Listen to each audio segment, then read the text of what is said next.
sit back and get ready to have the most fun you ever had with an electronic device. It's just Tom Thibodeau and James Dolan in a room with a Magic 8 Ball. I don't think Dolan's in it. Dolan doesn't know a damn thing about talent. Dolan owns the Magic 8 Ball. That's why he's in it. Yeah. He gets to hold it and shake He's it. got 9 security guards making sure nobody steals his Magic 8 Ball or says anything bad about him.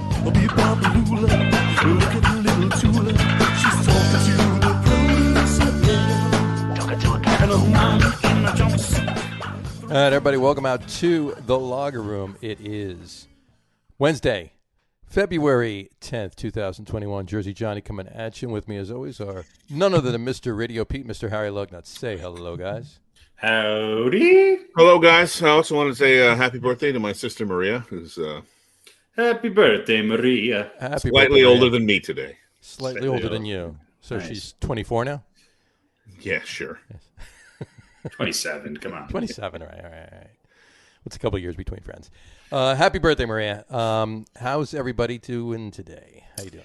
What's I going don't on? know. I haven't had a chance to really think about it, but No, I think okay. pretty good. Yeah. All right. I don't know. How was- The food was good, at least. Food was decent today. I mean Sunday. Oh, on Sunday. Yeah, well, the food Yeah. was good. The food was good. Yeah, I can't say the same about anything else, really, for Sunday. I thought it was Yeah. absolutely just fabulous. It was a wonderful. And the halftime show, oh, my God.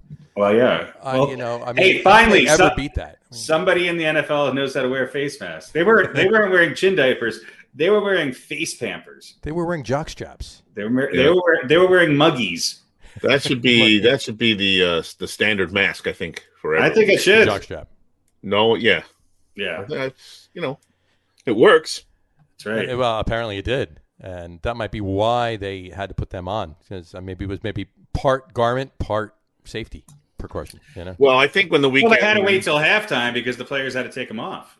when the weekend was yeah, that's Very true. so the hierarchy of the dancers. That's why. Just, That's when why he was That's why they were a little, halftime they were a is little so damp. long. They were a little damp. Did you notice they didn't come out right away? No, yeah, No, they didn't.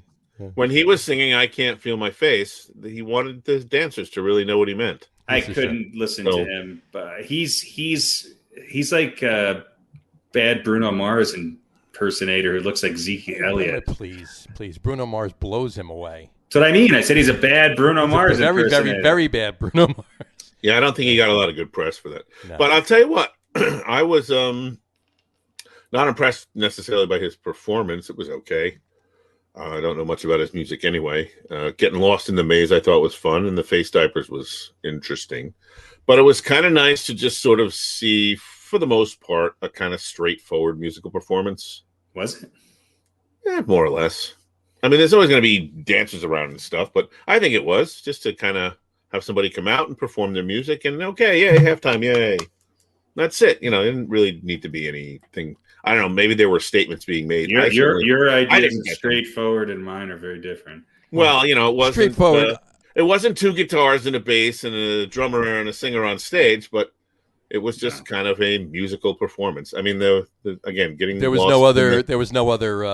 No, there were no gimmicks. There was no featuring, no holograms. Nobody lowered from the top Right, of the no stadium. fireworks. Just the guy came out and he sang and he walked through a maze of lights. And he And didn't bring people out had 30 diapers on other their stars heads. with him to take the, Okay. which might have been These- actually better, actually, to be honest. Right. With you. It might have actually Right. But improved the performance. These days, I think that, for many of the modern acts, counts as kind of normal. Well, maybe it also spoke to the amount of money that they wanted to spend on the halftime show, too. Well, maybe. I think Good. Black Flag singing Rise Above from a parking lot across the street would have been better. Well, I'm not going to disagree with you there. But I think I'm just saying it was kind of nice to see a quote-unquote more traditional performance. I understand what you're saying, but I think Green Day's performance on NFL Honors was better than, the 8 minutes they played. Green Day, those guys are so old. They're not. And Well, you know what, though? I mean, I always they're not quite green anymore. They're far from green. They're mold day. Do you have a dime to listen to me whine? I listen to my Clash records too often. Yeah, well, there you go. That pretty much sums it up right there. Yeah, it was an interesting day. It was an interesting Super Bowl. It was an interesting lot of interesting stuff about that Super Bowl. I mean, let's put it this way: it was the Nielsen ratings came out. It was the worst rated Super Bowl in the last 14 years. So not at the start. It can't be at the start, though, right?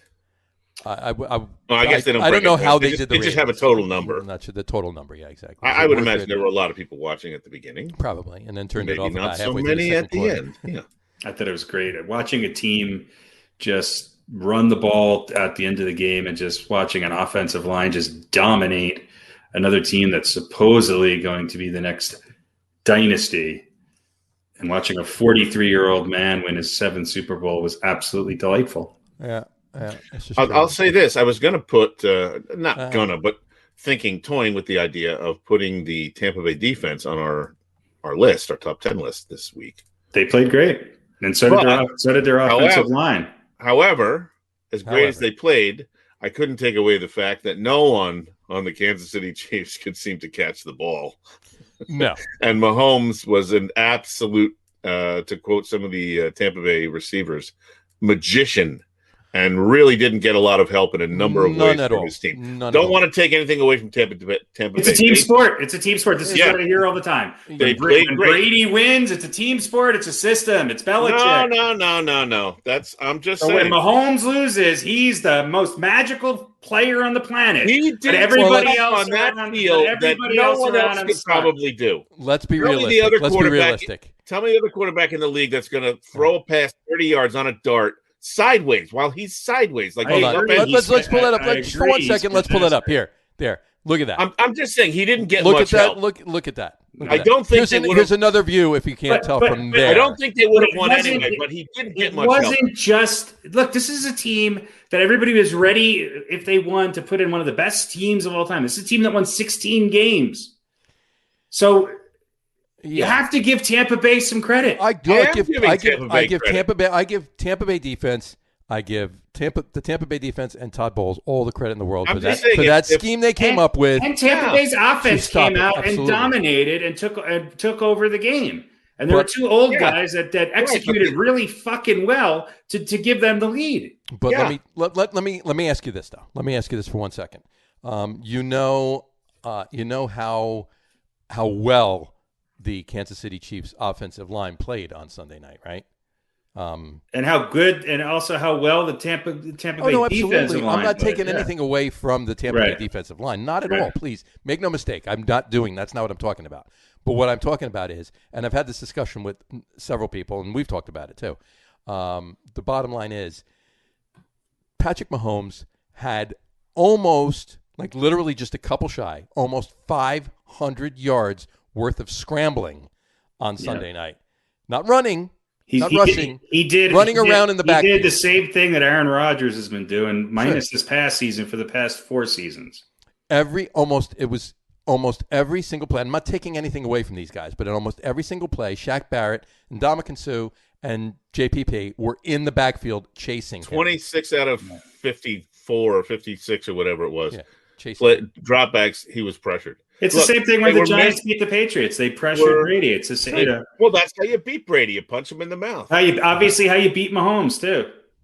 Okay. I think it probably goes for a lot of quarterbacks. It's how you beat any team. Brady didn't have 2 receivers drop passes. You block and tackle. You block and tackle better. He did, One more time, look at this picture. Here, this is a front view.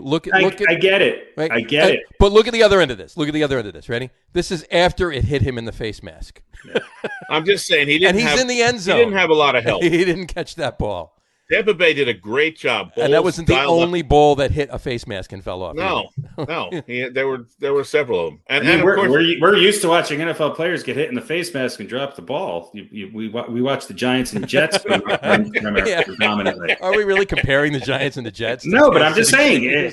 Look, part of this. I'll be honest with you. I'm Bruce Arians is a guy who fascinates me beyond no means. I think he is the antithesis of almost every other coach in the NFL. Okay. But and last year, I gave the Chiefs and Andy Reid and all of these people a lot of credit because I actually thought Reid and Bieniemy and the entire team really they prepared better and they outcoached the other team. Sure. I think this year, And look, if you want to give Arians credit or not, sometimes people want to give the head coach credit. Sometimes they want to give the Todd Bowles credit. I think all of those coaches and assistant coaches did a hell of a job with game planning. They planned and out executed Kansas City, especially in the first half. And then, yes, some things happened that were fortuitous to Tampa Bay, but that's with every Super Bowl winner. There's always an element of luck and something going wrong for the other team that allows you to win. And then in the fourth quarter, Tampa Bay continued to execute really well. They didn't need Brady to throw the ball 50 times because they were running it down their throat. And that's old school football. And yes, that's Leonard Fournette and whoever the backup back is escaping me right now.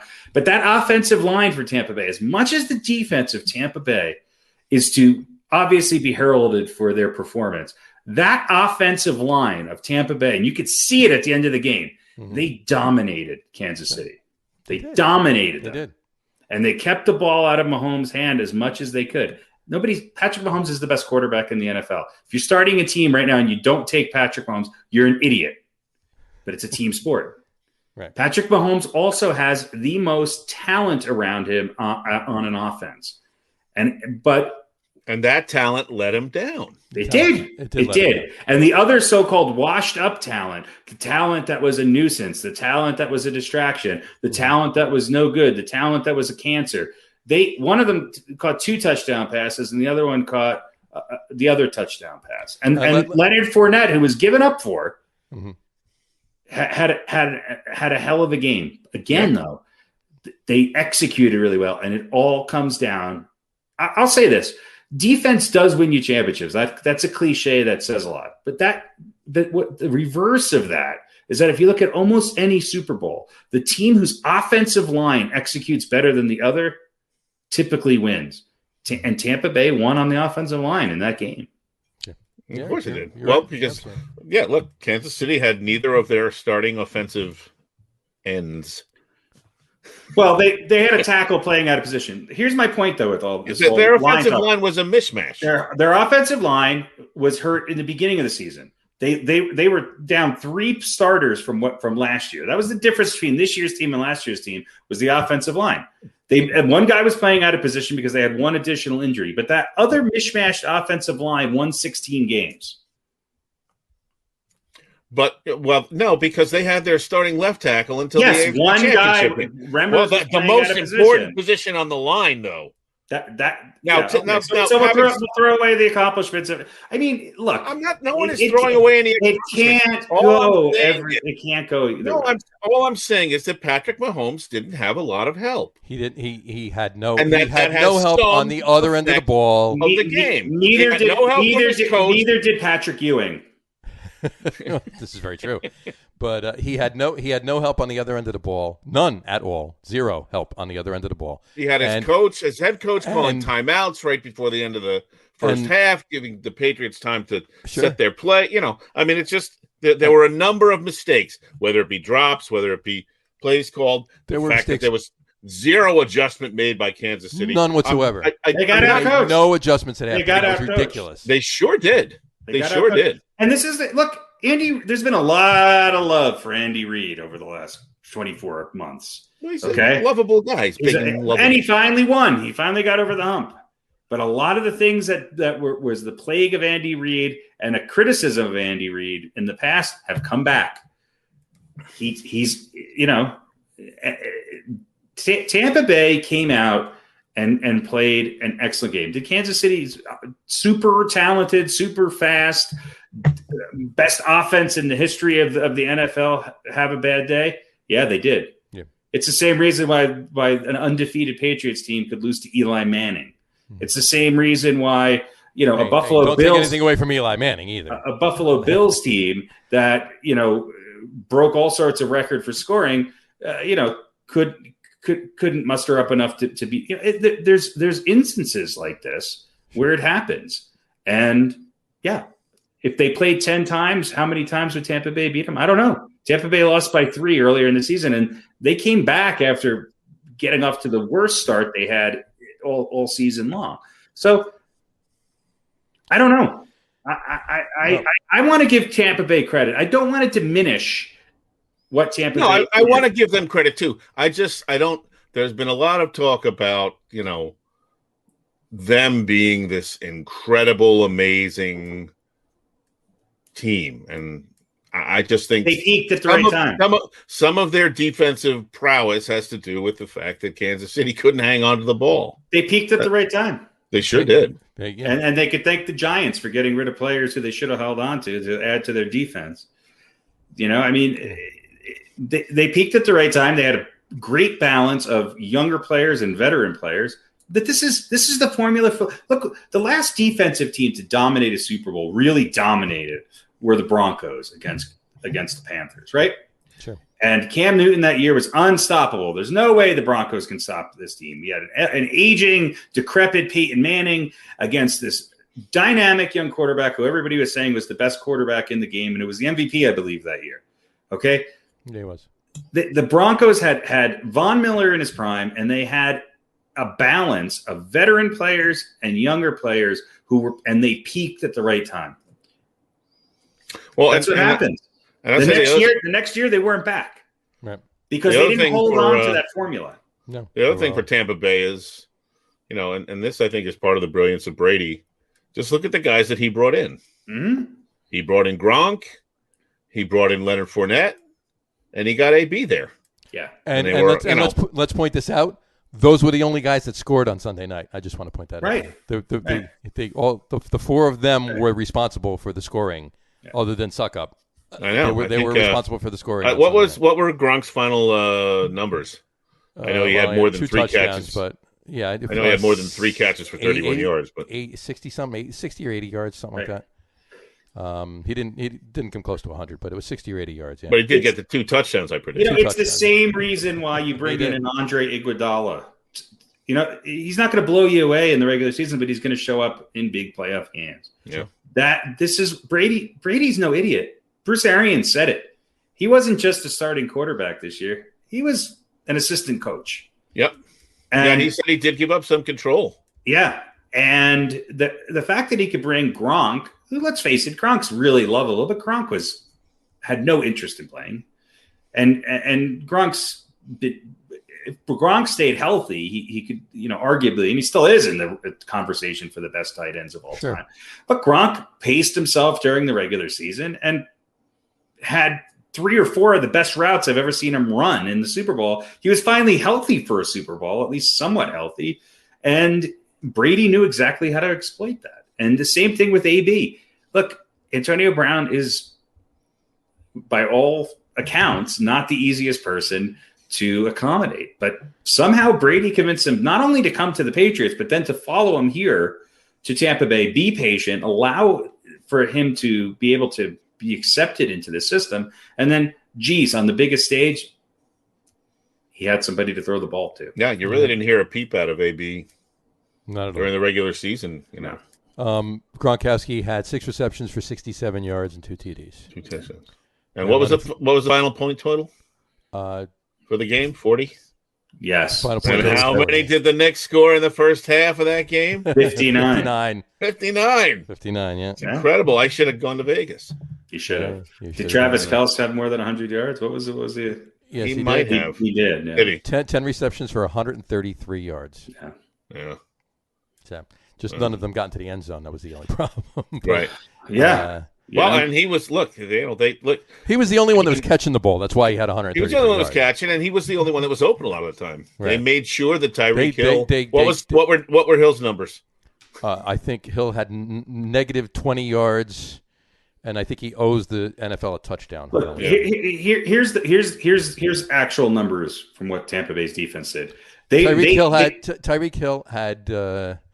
Hold on. He had 3 receptions. 4 catches, 3 receptions. 7 receptions for 73 yards. Oh, he caught a couple. Yeah, he caught a. But he had he'd be the leading receiver on the Giants any week. I mean, I'm being serious. I mean, that's not a horrible game. Yeah, he had a drop. Look, Tampa Bay only blitzed less than 10% of the time. So 90 plus percent of the time they were rushing 4 down linemen. Sure. That allowed them to flood. So that's all they needed. That allowed them to flood. Look. But Kansas City should have ran the ball. Yeah, they didn't. They tried. Edwards-Helaire had 64 yards rushing. Yeah. And Mahomes had 33. Well, of course, 533 if you count the scrambling. Yeah. Right. Yeah. The 500 pre-pass yards and then Right. 33 rushing yards. Right.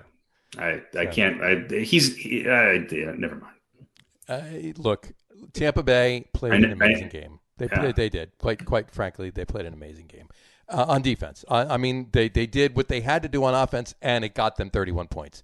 Imagine and just a mediocre offensive performance. Well, it was. Brady only threw for 201 yards. Only. I mean, only. How many touchdowns? Only three. How many interceptions? 0 interceptions. No, horrible game. I didn't say it was. Did I say it was a horrible game? No, I said it wasn't. Brady has the record for yards in a Super Bowl, right? With 515. Right. So he threw for like 2/5 of that on Sunday and got 31 points. My point is, if he had a 515-yard day, they would have had 75 points. Right. You know what I mean? So, but I think if you ask Brady all these years, would he rather throw for 200 yards and have a defense that performs like that? Sure, absolutely. He would say yes. Of course. Who wouldn't? Who wouldn't? I would rather. Yeah, who wouldn't rather win the game 31-9, and would rather win it like 55-53? But he had not of this caliber defenses, but he had good defenses in New England a number of years. Right. You know. But when they got up big, they were able to run the ball. And so that's old school football. That's the right thing to do. Leonard Fournette at 89 yards. He didn't have to build up his yardage by dumping down, to some guy that they found in the Dunkin' Donuts parking lot, some 5'7" white guy that just fills in, when they can't get a receiver in New England. They were able to run the ball. And they were. But let's look at it though. I mean, Edwards-Helaire had rushed 9 times for 64 yards. Fournette ran 16 times for 89 yards. The longest run for Edwards-Helaire was 26 yards. The longest run for Fournette was 27 yards. So, I mean, they were 9 yards 25 yards. Fournette had 25 yards more than Edwards-Helaire. And 7 more nine carries is not exactly committing to the run. But nine carries, that's the problem. It's the amount of carries. When you're down 21-9 at the half. You don't have time to run the ball. Remember when Peyton Manning won his last Super Bowl? Oh, my God, they couldn't have done it without him. He's the best game manager. His veteran leadership was what carried the Broncos. He went 13-23 for 141 yards, no touchdowns and an interception, and a rating of 56. Yeah, sure. Absolutely. It's crazy. But they had a spectacular defense. They had they're crazy. I mean, they they could have put. I mean, Brock Osweiler could have quarterbacked that team to the Super Bowl win that day. What were Flacco's numbers? Maybe not. On the Ravens one. What were Dilfer's numbers for? My point being. My point being is that there is something beyond the numbers of being a quarterback in the NFL. What you don't do is as important as what you do. Sure. Absolutely. No, you're right. 4 touchdowns and 2 picks that lead to 21 points or 14 points for the other team. Joe Flacco was a good game manager, yes, on a good defensive team. And he came up, same thing with Eli, same thing with a lot of these quarterbacks that have won Super Bowls because it's a team sport. Mm-hmm.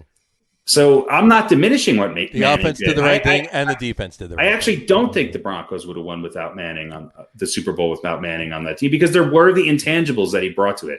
My point being is that Brady brought those same things and leadership and, by the way, threw 3 touchdowns, no interceptions, and it was only 200 yards. If it was 1977, it'd be we'd be talking about him like he's the next coming of Roger Staubach. That was a record back then, wasn't it? Right. I mean, come on. Right. So look, you got to give it up. You got to give it up. And yes, Tampa Bay Kansas City will probably be back again next year. Let's talk about that a little bit. Well, all right. Well, Kansas City, they will probably be back next year. Will Tampa Bay be back next year? Tampa Bay's primed to be back. I was trying to look. Is it going to be a repeat? Well, it could be, but it's there. I think there's a slimmer margin for Tampa Bay to repeat than there is for Kansas City. Kansas City's loaded. Tampa Bay's got some players who, is Gronk going to come back for another year? I don't know. I don't know what his contract situation is. He's Brady, a free agent. He's a free agent. He's a free agent. They've got some other free agents there. On the defensive side, they've got some guys who are on 1-year contracts. Right. There's a lot more variables on Tampa Bay, and Tampa Bay has to perform the way they did down the stretch. Sure, absolutely. No, you're absolutely right. But look, here's the thing. Tampa Bay beat New Orleans, Green Bay, and Kansas City in the playoffs and to win a Super Bowl. Well, they beat Washington too. Don't forget Washington. Yeah, and Washington was playing good football at the time. Washington, a good defense and a backup quarterback who had a nice day. And it was a close game. They beat Drew Brees, who was basically a shell of himself. Sure. And they had a great win against Aaron Rodgers. So, this is a really nice playoff run, but I don't think it was one of the great playoff runs of all time. No, I think there's been greater playoff runs than this. It was a good one, but there's been greater playoff runs. But things I've heard, like I was listening to a couple of interviews with Bruce Arians and a couple of them, and basically it's Brady's team, and what he says goes, and that's over Arians, that's over their GM, Well, there was what Brady wants, he gets. So Brady wanted AB, he got AB. Brady wanted Fournette, he got Fournette. Brady wanted Gronk, he got Gronk. That point in the game where Brady was yelling at the sideline, I guess they had called a play, and he was saying no, and yelling out what they were actually going to do. Right. So it wasn't like he was audibling at the line; he was telling the coach right before he went to the huddle. No, this is what we're going to do. No, I'm sure he didn't. I'm sure he doesn't. I'm sure he doesn't game plan the defense with Todd Bowles. But no, but that's the juice that Arian admitted he gave him because it was the right thing to do. Sure. And he already said on the stand, he said on the dais when he was on the podium or whatever you want to call it, when he was getting his MVP, his fifth MVP now. He said he's not coming back. He'll be back. So he'll honor his. He's going to play his second year in Tampa. So sure. But will they repeat? Will they repeat? Will they get back to the Super Bowl? It's so hard to repeat. It's so hard to repeat now. Clearly, yeah. Yeah, the last quarterback that repeated was who was it? Brady. So well, I mean, if they and before that it was I think the Cowboys. No, before that it was Elway. Oh, that's right. And they've got to keep some of those defensive players around. An aging quarterback on his last legs, right?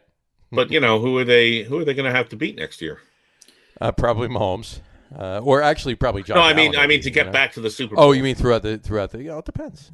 Same teams they beat this year. I mean, the Saints. I mean, Breeze is retired. I mean, maybe that puts the Saints in a better position. I actually don't think. I think Drew Brees is still playing at a very high caliber. It's going to be Green Bay again, and there'll be some team that comes up that surprises us. Right? Yeah, of course. Yeah. And now they're saying, and by they I mean I think the Cowboys will be a lot better next year. The Redskins will be, the Washington football team will be a lot better. People are saying that there could be 16 or 18 quarterbacks on the move in this offseason. Yeah, there's a lot. We're going to get to that too. I got a lot to talk about with that. So we don't know who's going to be where other than Matt Stafford and. But we do know Patrick Mahomes is going to be in Kansas City. We do know that. Josh Allen is going to be in Buffalo. Mm-hmm. Let's face it, Aaron Rodgers is going to be in Green Bay. Aaron Rodgers is going to be in Green Bay. Tom Brady's is going to be in Tampa Bay. And Daniel Jones is going to be in New York. Is going to be in New York. So there you go. They're talking about I got some Wilson. I got some interesting news for you on that one. Russell Wilson maybe being moved. Yeah, Russell Wilson. Dak Prescott, he doesn't have a contract right now. So I don't think Russell Wilson's going anywhere.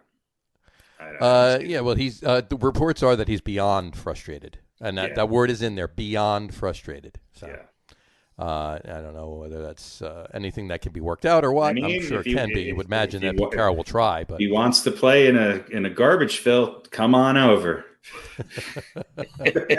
We'll take you. Come on. We'll take you. Could you imagine? Just 1 second. Could you imagine Russell Wilson and Deshaun Watson, the quarterbacks for the two New York football teams? I think it'd be fantastic. Can I imagine it? Yeah. Sure. And both of them play for the Knicks when they're not playing football. We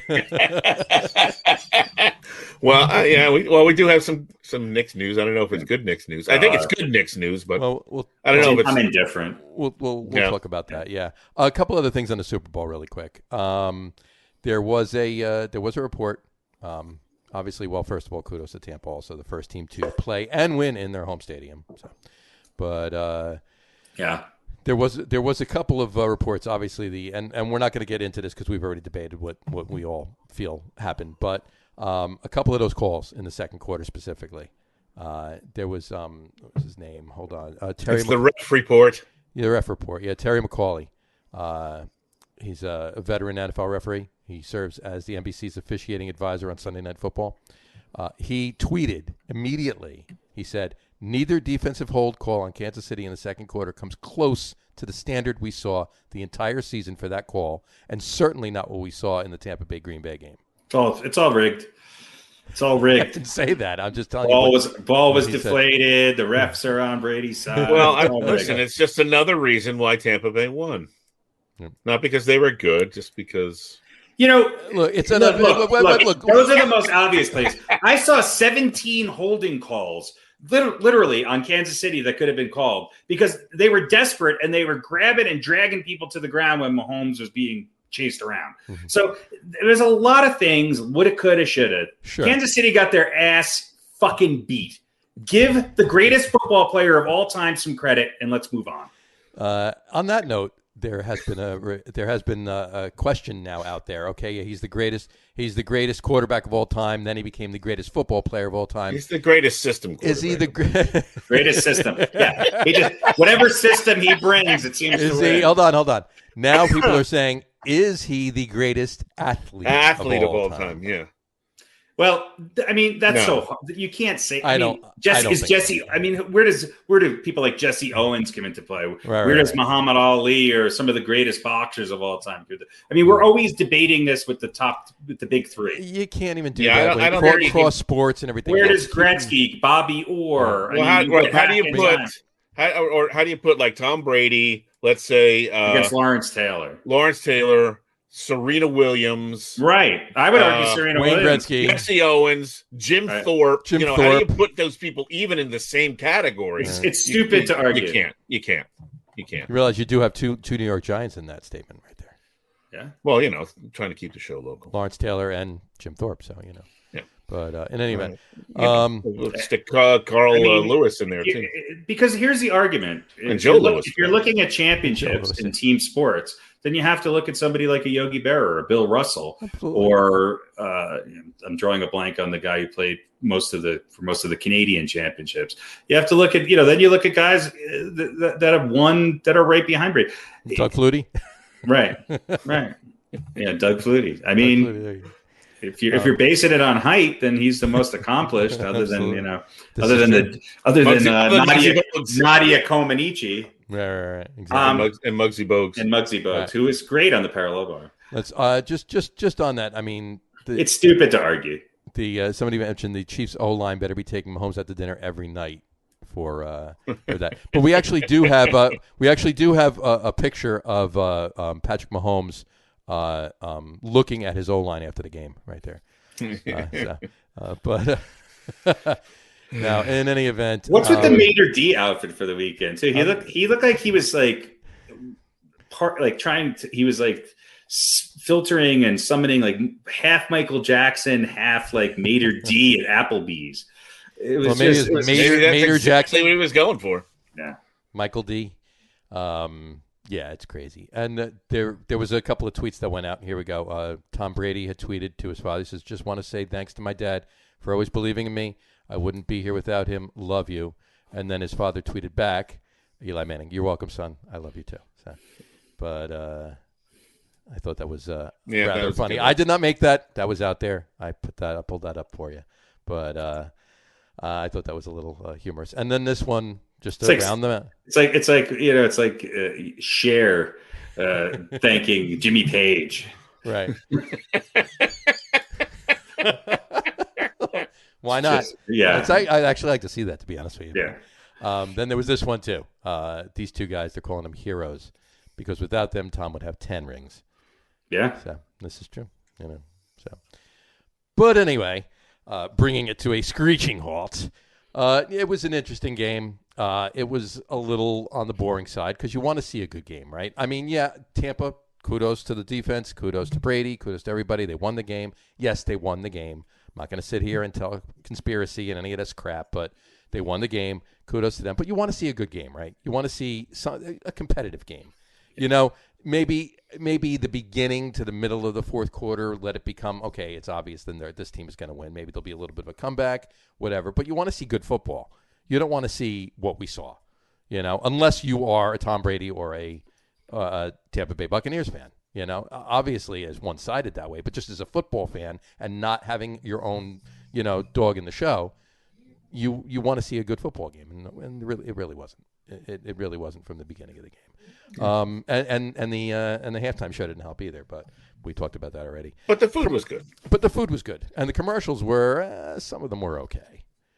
Some of them were okay. They were all right. I haven't seen most of them. I didn't pay a whole lot of the attention. Matthew McConaughey one with the Doritos was pretty funny, actually. That was pretty good, yeah. And I like the this is how good they are. I can't even remember what it was for. The no, it's for the car with Will Ferrell and Aquafina. And that was on early, right? Wasn't that in like one of the first? I missed that. It was. Yeah, it was the electric. The Evo. The Evo, yeah. The Evo. But I didn't feel like the commercials were appointment TV. Usually they're, you know. I think a lot of the big names pulled out this year. I think there was reports that said Bud was not going to have any commercials, and they had 2 or 3 or even 4 in the game. So Pepsi didn't have any commercials. It was Doritos. There was a couple of car commercials. There was a couple of episodic commercials too with Paramount Plus, the new streaming service. Yeah. They had that was. Well, Pepsi could have lit the Weeknd's hair on fire. Being somebody who drinks, half of Michael Jackson, being somebody who uses plant-based products, I'd like to apologize for the whole alternative milk world for that fucking Oatly commercial. It's not going to help anybody. All right. We have a commercial. We have a comment here. Got to pull this up right here. Al Carl, goddamn stupid bullshit refs. How the hell did they miss that call? That's a good John. That's a good John impersonation. Well, that's just what he's trying to do, actually. Yeah. Al is There's not enough swearing in it, though. Not enough poop emojis. Al is a devout Patriots fan, so you know he's kind of partial to Brady. And folks, and you too, actually, remember the story I told you about the Zamboni driver, right, waving with my cousin? This is the man right here.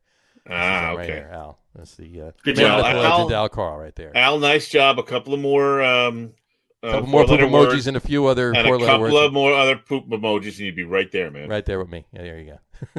Thanks, please, Al. and please don't. We don't want to condone this. You don't want to do that. In any event. All right. Well, that's the Super Bowl pretty much. Your dream of being an NFL ref is you're not helping your cause. I'm not. No, I couldn't. You couldn't. Could you imagine? Yeah. Oh my God. John finally becomes a ref and gets stonewalled by the very crew that he's been trashing for years. You're the guy with the poop emojis, right? Yeah. That's me. Tweeting texting enjoy being the Gatorade judge. That's right. You go. Well, let's. Good use of blue Gatorade though. There was a different color Gatorade this year. Yeah, blue Gatorade. You're right. That was a different color. It was nice. It was a nice change up, and it definitely was a contrast to the uniforms that were being worn on the field too, right? No red Gatorade, no orange Gatorade, no yellow Gatorade. So you had. That's probably why they did it too. Yes. Anyway. It was part of the whole costume wardrobe department. Absolutely, decision. no. Between them and the jock straps on the faces of the halftime show, that was the whole. They had 2 jobs: recycle, repurpose, reuse. They had 2 jobs: jock straps on the dancers' faces and blue Gatorade. And blue Gatorade. That's all they had to do. And they did extremely well. Absolutely, 100% success rate. Let's talk about some of the quarterbacks you were talking about before. Like we said, Russell Wilson is beyond frustrated. I don't see him leaving Seattle. Do either of you? No. Honestly. But, I could see it. Well, the reports out there are, the type of guy he is. He's definitely going to want a classy exit if he is going to leave. He's not going to be like it's too early Deshaun in his Watson career. And say, I want the hell out of here. It's too early in his career. Plus, all right. Where is not as late Wilson? I sort of Seattle's one of those towns where if you're a player there, you're gonna be a hero no matter what, you know. So I thought the same thing about Gary Payton, but Gary Payton late in his career left, you know. So where is Wilson? Where would Russell Wilson fit in where he would have an immediately better chance of winning a championship than he has with Seattle right now. Right now? Yes. I mean, Seattle did win, 12 games this year. You think Indianapolis is definitively better than Seattle? No. Okay. I said no. But they're built to win right now. I think it's lateral. Could be a lateral move, yeah. Okay. Well, I mean, don't forget. I mean, he could go to the Jets. Like I said, a team that where he has he could go to the Bears. He could go to the Bears. Well, yeah, that's true. I don't think there's anything. I don't think that I think Russell Wilson on the Seahawks next year and Russell Wilson on the Bears. The Seahawks are a better team. Yeah. So I think the places where he could go that would be maybe a step, which would be lateral, but I could see him going there. But I don't think it's definitive. But it could be in a few years, or maybe Indianapolis. I think San Francisco. Well, I was going to say San Francisco would be the other. But I don't think San Francisco is an immediate better move. Not only that, but if Seattle's going to let him go, there's no way Seattle's trading him in their division. No. He could go to Dallas. That was the other team that I was going to say. Yeah. I mean, he's got options. He does. But I don't think, I don't think it's definitively better. I mean, unless he just wants out and he's willing to go. Well, yeah, but maybe he's not looking for, I mean... Now, here's a place definitively better. If he's really upset, he's going, well, where can I go that at least I'm going to have a shot at winning? So I have an answer for you. Here's a team that I think is better with him and on that team, better than all of the other examples we just gave. The Dolphins. Yeah. The Dolphins have a lot going for them right now. And, they can get a lot for everything they have going. And there's one other team that if he's patient, I could see him going to. Go ahead. The Patriots. Yeah. Well, there's some talk there too, not just with him, but other things. Let me ask you this really quick to wrap up the Russell Wilson conversation. Do you think his beyond frustration might just be his way to get a little bit more control, i.e., what Brady has done in?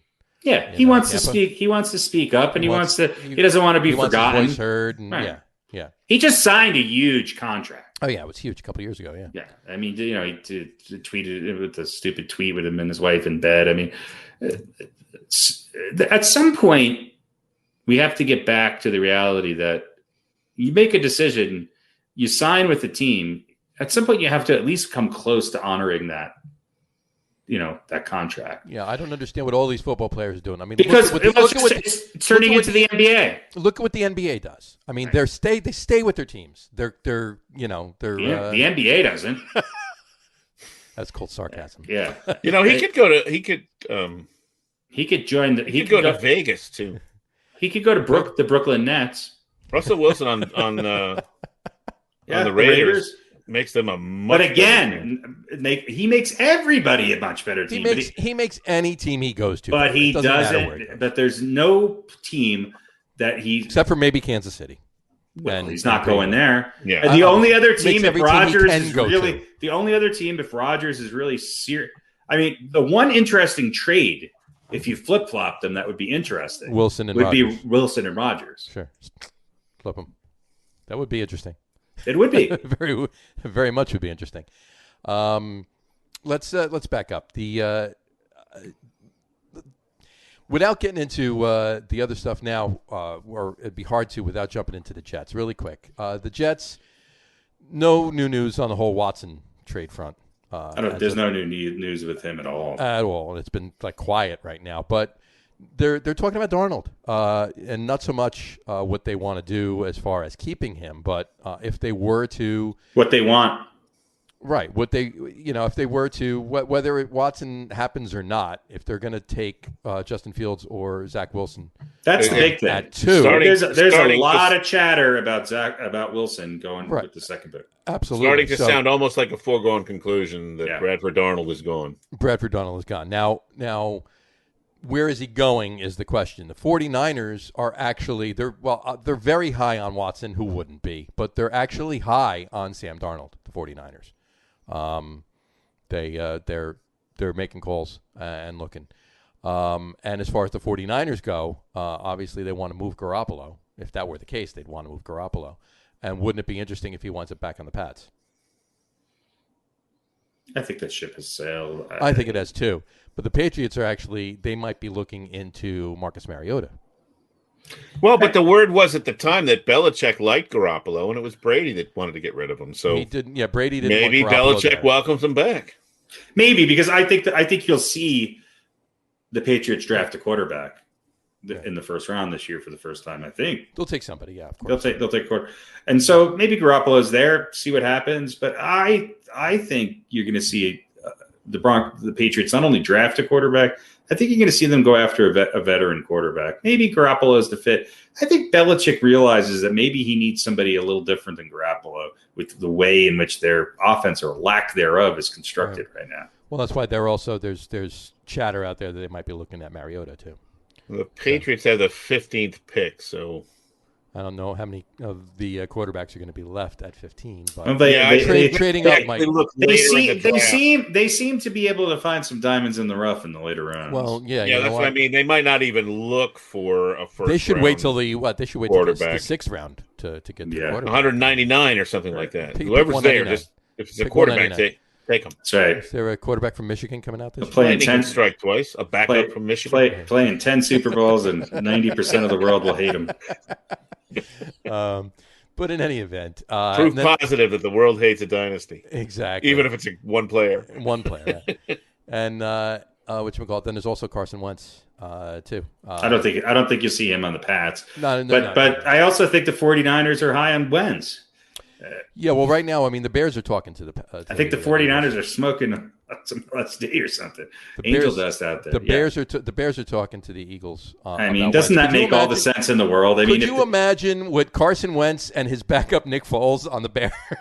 But I mean, is there an organization? Won a Super Bowl. Sounds like a perfect formula. There's no organization in the history of football that is so prolific in taking washed up middle of the road quarterbacks and giving them second life. I mean, it's incredible. Yeah, I mean, of course I could see them on the Bears, and I can see them floundering. But by the same token, they're not very good at trading up and taking a quarterback with a high pick. No, not at all. They suck no matter what they do. So the Bears, how many Super Bowls have the Bears won? One, right? One. They've been in 2, won 1. And let's face it, it wasn't their quarterback play. No. Yeah, they're like, we might as well take you don't rate Jim McMahon in the top 10? No. Top 10 Chicago quarterback? Or Jay Cutler? Top 10 nut jobs ever in the history of sports. All right. Top 10 Utes? Back to the Jets. One thing on some free agents. The Jets are showing interest in Juju Smith-Schuster. That's fine.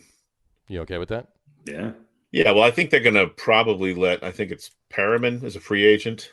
Brashad Perriman, yeah. I think they're probably going to let him go, which that's okay with me. And they got Jameson Crowder and Crowder and Mims. Mimsy. Hey, Mimsy. Whoever else. They need a running back. They need, yeah. Well, the longer it goes on, the less convinced I become that the Jets are going to get Watson. Look, if the Jets can Watson get or Wilson, I mean either or, right? Neither one of them is going there. well, yeah. A lot of the mock drafts that I'm seeing right now still have the Jets taking Wilson. Now, whether or not that's to trade him to somebody else, I don't know. But I think it seems more likely than it ever has been that the Jets are seriously considering what they can get for Darnold, and if they can't get Watson, which they might not. Right. I think you'll see them draft Wilson. Yeah, you could. And then if you can get a top-notch receiver or two, it doesn't hurt. It's not like they're if they pull themselves out of it, they're smart. If they're smart, talent. They pull themselves out of the Deshaun Watson. I mean, if they can get it, that's fine. But they're going to have to give up the farm to do that. But if they pull themselves out of that game, they trade Darnold and get back something that they need or draft picks or whatever. Draft Zach Wilson at 2. They have another first-round pick from Seattle that they fleeced when they sent. Yeah, they should get offensive linemen. They need a tight end. They need receivers. Right. So, obviously, they need a running back. They need a running back. 38. Yeah. Yeah, So that's they they have can a make lot it of like holes. bandits. Yeah, whatever they can get it. Right. Name one area that the Nets are not, or the Jets are not deficient in. Kicker. Kicker. Yeah, No. the Giants and Jets both have good kickers. Yep. And punters. They and get a and lot of punters, they get a punters, lot yeah. of practice. They get a lot of Solid practice. kicking foundation for both of those teams. Their long snappers are Look, world- you know the world-class. hierarchy. It's offensive line, kicking game, quarterback. Right. Absolutely. And That's that the- rank of the rest how That's you the want. hierarchy doesn't you matter. have to go by. Absolutely. Yeah. You get your offensive line in shape, your kicking game, and then your quarterback. Steelers could be interested in Darnold too. Steelers. I think the Steelers. I think Big Ben's got another year there. Yeah, but how? But they could get him and then have him play. Odds are he'll play the games that Big Ben doesn't or can't, and then he's there beyond that. Right. Yeah, but they're going to have to make a decision about paying him a lot of money. Well, technically they don't. They could wait till the end of 2 years, but at that point. At that point, well, they see at that point Ben's going to be retired at that point, and right. he's If going to Ben play plays for one a year, more year, then you're going to have to pay Darnold at the end of his 4th year and decide whether you're going to, what you're going to give him. But you don't have to because they can tag him on the 5th year if they want, depending on what he shows. Right. Well, that's just it. Give him the contract after the year that he plays after Ben retired. But if he plays really well, and that goes for anywhere, he could end up going somewhere else. This is true too. It's like you kind of want to lock him up after the 4th year if you think he's as a non-Jets fan, but somebody who wants them to make some moves. I think any of those scenarios, whether they get Deshaun Watson, I think trading Sam Darnold at this point, whether or not statistically or whatever the case might be, I think is their best move, because I think what it does is it gives them the opportunity to get the most talent that they possibly can to add on to what is going to be either a young quarterback or a veteran quarterback or a combination thereof that they're going to be grooming for their future. And I'm okay with that. Yeah, if you bring in Wilson and you bring in, let's say, like a Ryan Fitzpatrick to play that first half of season, kind of what the Dolphins did with Tua. Yeah. Right. So you don't have to throw him right to the Wolves. And you've got all these draft picks and you're surrounding him with what you hope is going to be good talent. So if you bring in a Russell Wilson, then you probably don't pick a quarterback with the second pick. No, of course. But do you really think Russell Wilson's going to come to the Jets? No, not Wilson. What am I? Deshaun Watson. No, the quarterbacks. The quarterbacks. The college quarterbacks. Oh, Wilson. Yeah. Zach Wilson. Yeah. Zach Wilson. Sorry, wrong Wilson. Wilson. No, I think that's going to be your guy. Then you bring in a veteran to cover him for 6 games or 8 games or whatever it is. Right. You let him get some time looking and learning. And a guy like Fitzpatrick, did he retire? I don't know. He's the perfect, kind of like they have a couple of years ago, McCown. Sort of that been around for 15 years, knows the game, a good teacher. That's the kind of guy you want. And you put all those draft picks to good use, or at least some of them. That's what I'm saying. They got to hit on some of them. It's a quantity game, exactly. They have a lot of holes. That's something they could do. Of course, still rather have Deshaun Watson, but everybody would.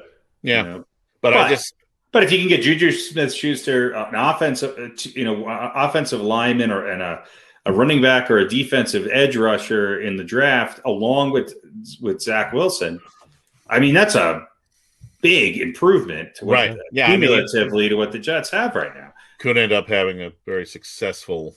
And it could be the way that the new coaching regime wants to go, and that they want to make they want to make their statement in the draft and make sure that they have who they want personnel wise. Right.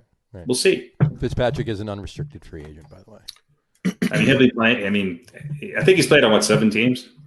8 or 9 actually. Has it been that many? Yeah. So what's one more? Not as much as McCown that you said before. Yeah. I think he played 11 or 12, half right? the league, I think. Yeah. It's but again, that's the kind of the perfect guy to come in and fill the slot for the those first number of games that you want. Sure. And he really wouldn't be adding another one. He'd just be repeating one that he was on before. Yeah, because he was already on. He was already on the Jets. Right. So, but well, we'll see what happens. And he was pretty good when he was on the Jets. They were a game away from making the playoffs when he was on the Jets. He's pretty good on all the teams he plays with, especially in the beginning of the season. So right, he's the perfect quarterback to go 7 games and then bring in the rookie reliever. Well, exactly. So but he always goes. Everybody says he always goes at the beginning of the season. He's Fitzmagic, and at the end of the season, he's Fitztragic. That's right. But he gets tired. He's an old man. Exactly. Carrying that beard around. Yeah, that's a lot of weight. It's a lot of weight. Your head down. He can't see the receivers. Constantly trying to find his chin strap. Trying to get it there myself, but it's not going to happen. So, in any event, Giants. Here's news for you, Harry. I know you're going to love this. PFF, Pro Football Focus. You've heard, right? Okay. They named Daniel Jones the Giants' most improved player in 2020. Mm-hmm. I just wanted to point that out to you. Yeah. And here's the stats that they used. His numbers. He threw for 2,943 yards, 11 touchdowns, and 10 interceptions over 14 games. He boosted his completion percentage from 61.9. Remember that 61.9 all the way up to 62.5. Mm-hmm. Okay, so 0.6 of a percentage. Go back and let everybody again hear the staggering numbers of the Giants' most improved player when it comes to touchdowns and interceptions. Let's just hear that again. 11 touchdowns, 10 interceptions. And how many? And how many yards? On the plus side, though. How many yards? He's 57 yards shy of 3,000. Okay. So under 3,000 yards. But here's what Pro Football Focus does, though. Okay, let's call it as it is. They use the PFF grade. Okay, and that's a number that they designed. Pure fucking fantasy. The sneakers. It's a number that they designed to isolate. To isolate the play of a quarterback from his supporting cast. So even though he improved from 61.9 to 62.5, he actually improved from 65.9 to 78.4, according to PFF. So there you go. That sounds like we can't afford to have any kids be left behind anymore, so we need to fix these grades. Translation, they made up their own stat. Sounds like a marketing department for the New York Giants. Yeah. Probably. But, here, just actual stats. Here we go. In 2019, he played 13 games. 2020, he played 14 games.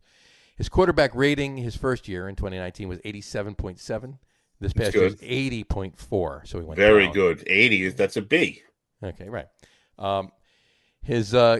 He had 4 less completions in 11 less attempts.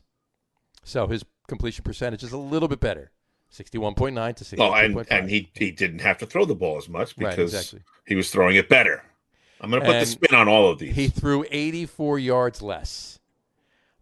His passing yards per game went down. He was at 232. Now he's at 210 this past year. He was more efficient. Right. And his yards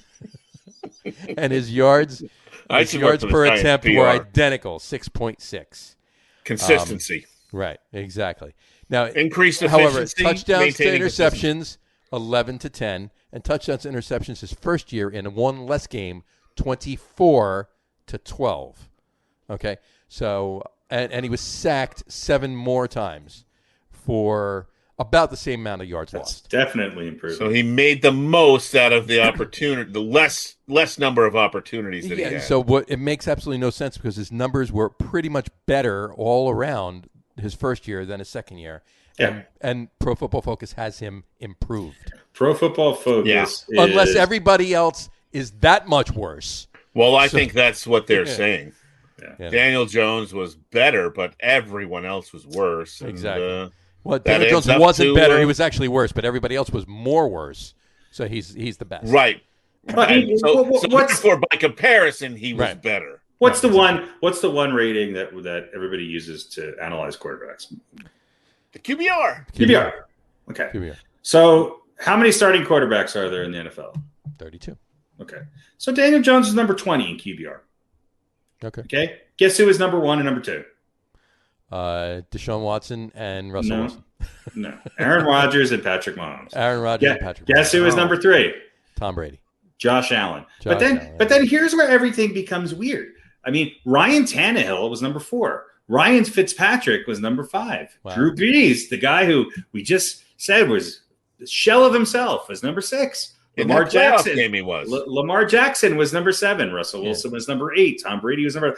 Baker Mayfield was number. So I mean, it's a pretty good overall analysis. So when you look at it, Daniel Jones is he's right above a smidgen, 0.2% above Mitchell Trubisky. So he's better than Mitchell Trubisky. So here's what we could say. There you go. Daniel Jones was better than Mitchell Trubisky this year. There you go. There you go. In a nutshell, there you have it. Yeah. There you have it.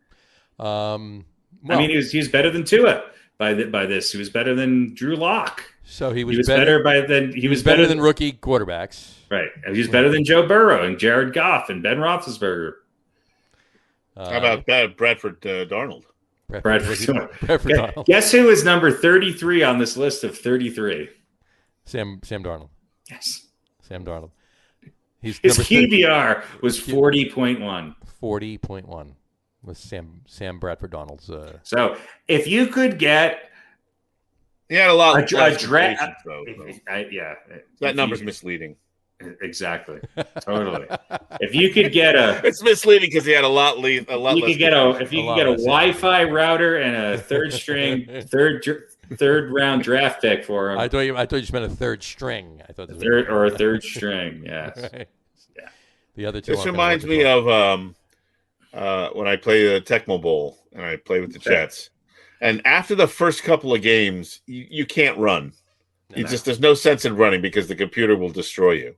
Mm-hmm. So you look at they rank at the end of the season, and I'll be right up there. I'll be 3rd or 4th or 5th in passing, and pretty good in total offense. But then you look at run, and I'll be dead last. The Jets will be dead last with like 580 total yards. Sure.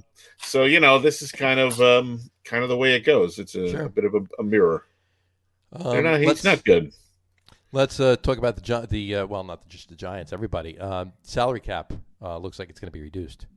It was $198.2 million in 2020. They're flirting with the idea it could be like $20 million less, like around I don't care. $180 million. Who cares? That right now that would give the Giants a $1.5 million cap space. That's it, just $1.5 million. So they'd have to make some interesting moves to be able to re-sign Leonard Williams and Dalvin Tomlinson. So. Well, I mean, if there's anything that they should, it's going to be tough.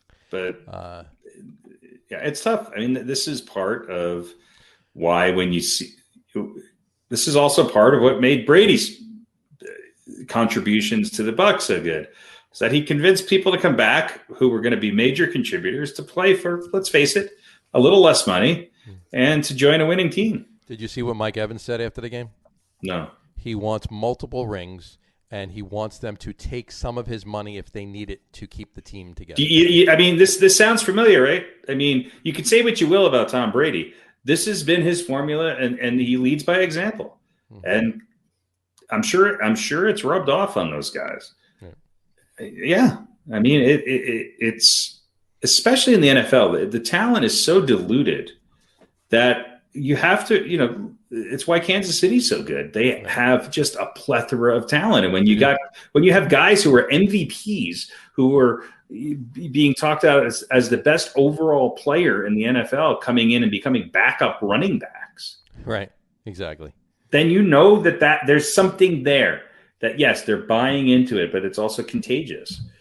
Let's talk about that for 1 second. Just getting back to the Super Bowl just for a couple minutes. Yeah, I don't think anyone's going to say that about Bell anymore. So. No, not so much.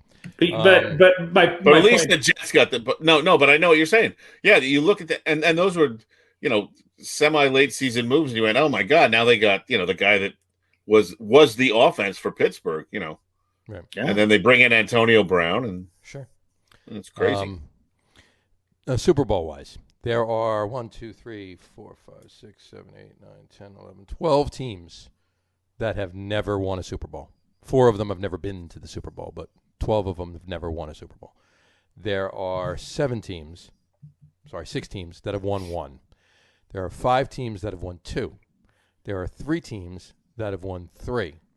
There are 2 teams, the Packers and the Giants, that have won 4. There are 2 teams, the Cowboys and the 49ers, that have won 5. There are 2 teams, the Patriots and the Steelers. That have won 6. And Tom Brady has won 7. So that's the list that's sitting right here on this stat sheet that I have sitting here. Well, okay, but how many? Yeah, but how many Super Bowl winning teams was Bill Belichick a part of? Was it only 6? No, 8. No, 8. So Belichick won 6. Well, he won 6 with the Pats and 2 with the Giants. So he was part of 8 Super Bowl wins. He wasn't part of another one before that. No, you're right. No. So yeah. So there you go. So Belichick technically has one more ring. I mean, yeah, it's just I understand what you're saying. I'm just reading. Yeah, no, it's kind of it's a nice use of numbers, but right, exactly. It's not apples to apples. I just remember back in the day, Bart Starr being called a systems quarterback because of the coach he played for. He was. Yeah. And I just love seeing you get riled up. I'm just look. I'm a New York guy. This is a guy who played for the New England Patriots. Yeah. He's now down in Tampa Bay, another place. You would feel differently if your team hadn't walloped them twice beaten them twice. No, I wouldn't. I think you would. I'd probably be even more animate about how good he was. Right. Yeah. Oh, I mean, I made my mistake. I rooted for the Red Sox once, never again. Ungrateful bastards. You rooted for the Red Sox when? When they came back and beat the Yankees and were in their first World Series after for whatever, and you had to root for them. Come on. Oh, so you rooted for him against the Cardinals that year? Yeah. I wasn't rooting for him against the Rockies. That didn't help. It didn't help you. Oh yeah. All right. Well, do we want to? I'm not going to play the music, but do we want to recap Beaten by the Coin? No, let's just bury the coin. You won. Harry came in second. I came in third. Although I picked I had a great week last week. You did. You were the Super Bowl, right? The touchdown thing, the Knicks game. You were great. Little too late. And of course, I had no money on any of it. But I didn't win anything in our family box pool either. No. No. Who won your yoga pants? Did John win your yoga pants? John was the overall winner. So, yeah, he gets the yoga pants and a cup of coffee. I defer. I'll take the coffee, but I'll defer the pants to the coin. Well, the coffee is strained through the yoga pants. That's right. I will defer both to the coin. Never mind. I won't go there. Yes. I was going to say it was strained through the yoga pants while you were wearing them. Well, is there any other way to do it? How? No, I don't want to know how. You don't want to have it cold brewed. That's for him. No. Well, never mind. We'll leave that alone. All right. So cup of strain. There you go. So the big winner last week, Pete. Hazelnut Kudos coffee. to Pete. You got 3 out of 4 correct. So. Hazelnut yoga blend. That could sell, actually. No, it can't. I could see bags of that selling at Starbucks. Not if anybody knew. I'll be marketing them correctly. No, I mean, nice big cup with a bag of coffee in it and a pair of yoga pants wrapped up, and that's the gift, the seasonal gift. It's pungent with overtones. If giving coffee isn't enough, then give yoga pants and a nice commemorative mug along with it. Hazelnut yoga blend. It's the perfect gift for that guy at the office who always takes the last cup of coffee and never makes more, or it's a gift you give your enemies. That's it. Hazelnut yoga blend. Absolutely. From Long Island, New York to you. Hazelnut yoga blend. Hazelnut yoga blend. Pete's hazelnut yoga blend. Hazelnut yoga blend. Pete's hazy nut yoga blend. hazy nuts yoga blend. That's good stuff. For when your downward-facing dog needs a little bit of help. Pete's Hazy Nut Yoga Blend. On that note, why don't we get to our top 10?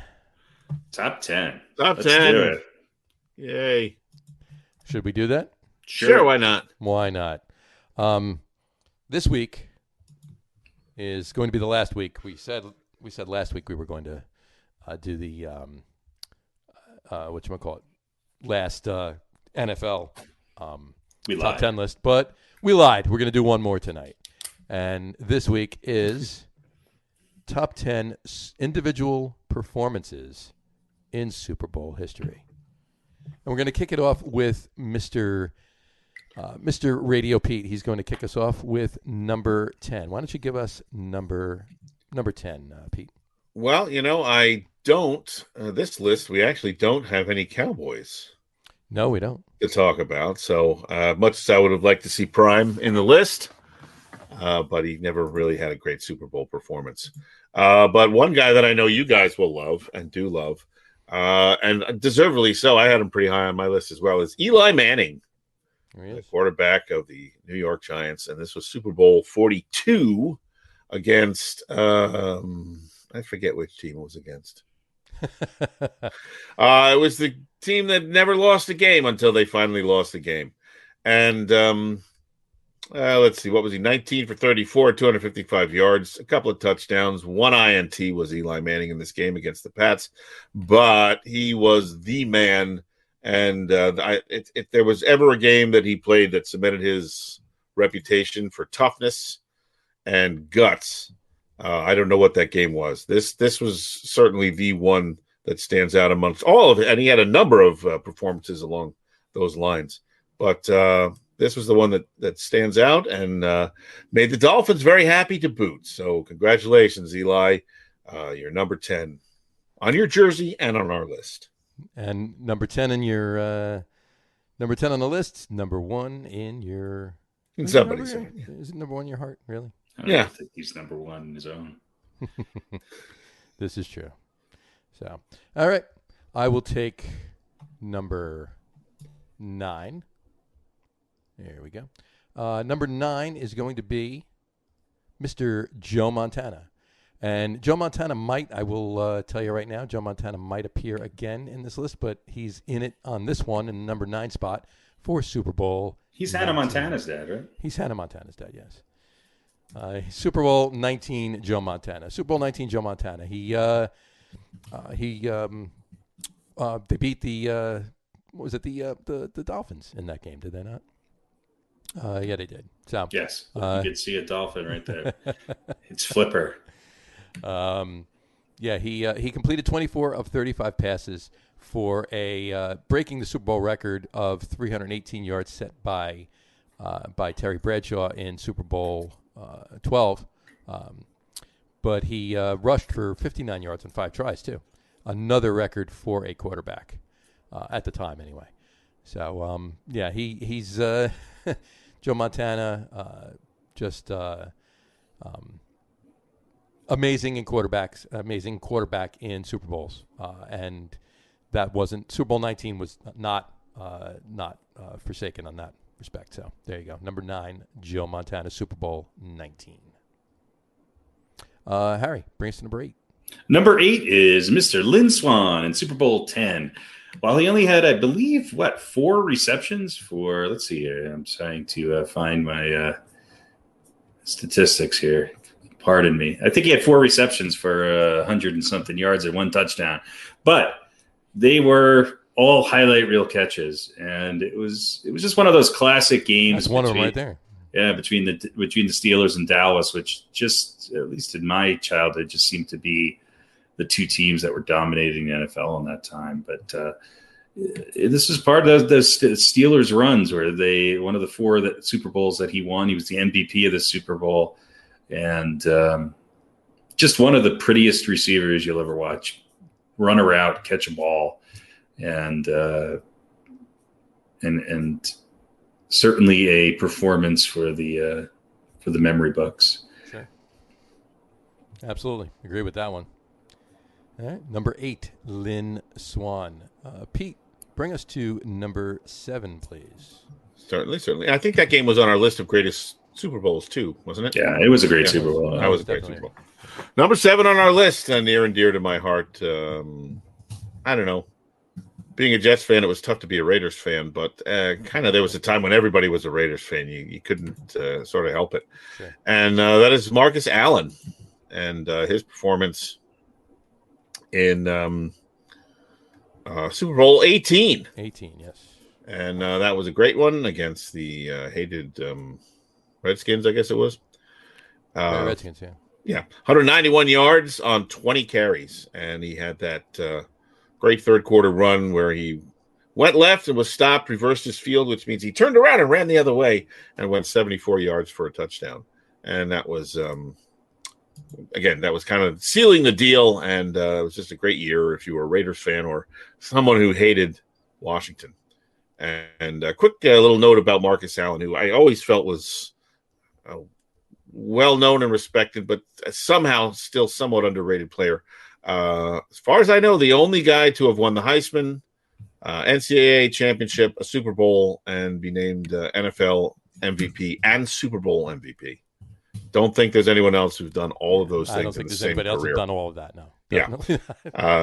Yeah. Marcus Allen, number 7 on our list. That was a great. I remember watching that Super Bowl. I was up in Ithaca, New York, and me and my college roommates and our RA lived a couple doors down, and he was a Washington fan. And every time the Raiders would score, we would march past his room and give him the old silver and black sign. So that was a fun time.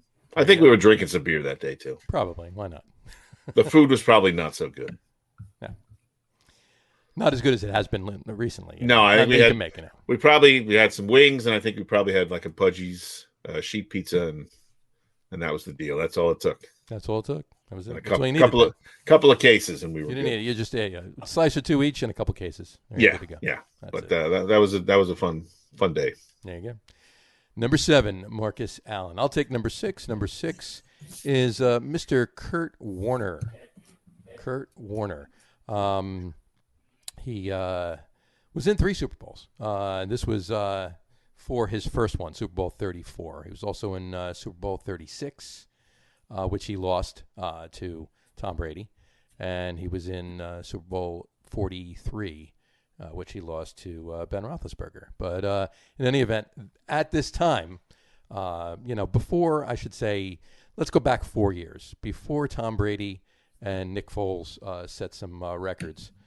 Tom Brady set 2 records. Set one and then set another one a year later. And then Nick Foles in there in the middle. In fact, the same year that Tom Brady set the one record for passing yards. Kurt Warner actually had 3. The 3 Super Bowls. He had the most passing yards, the second most passing yards, and the third most passing yards. And the most were in the Super Bowl 34. They won the Super Bowl over the Titans 23-16, but he threw for 414 yards, along with 2 touchdowns. Just 2 seasons after you've been playing in the Arena Football League. So that was a pretty big feat at that time for Kurt Warner. But yeah, 2 years later, he threw for the second most passing yards. And then when he was in Arizona, when they played against the Steelers in Super Bowl 43, he threw for the third most passing yards. Then, of course, obviously, those records got shattered by Mr. Brady 2 years in a row. So, but anyway, that's our number 6 right there, Mr. Kurt Warner. All right, Harry, why don't you bring us to number 5? Number 5 is the man who finally gave John Elway a Super Bowl win.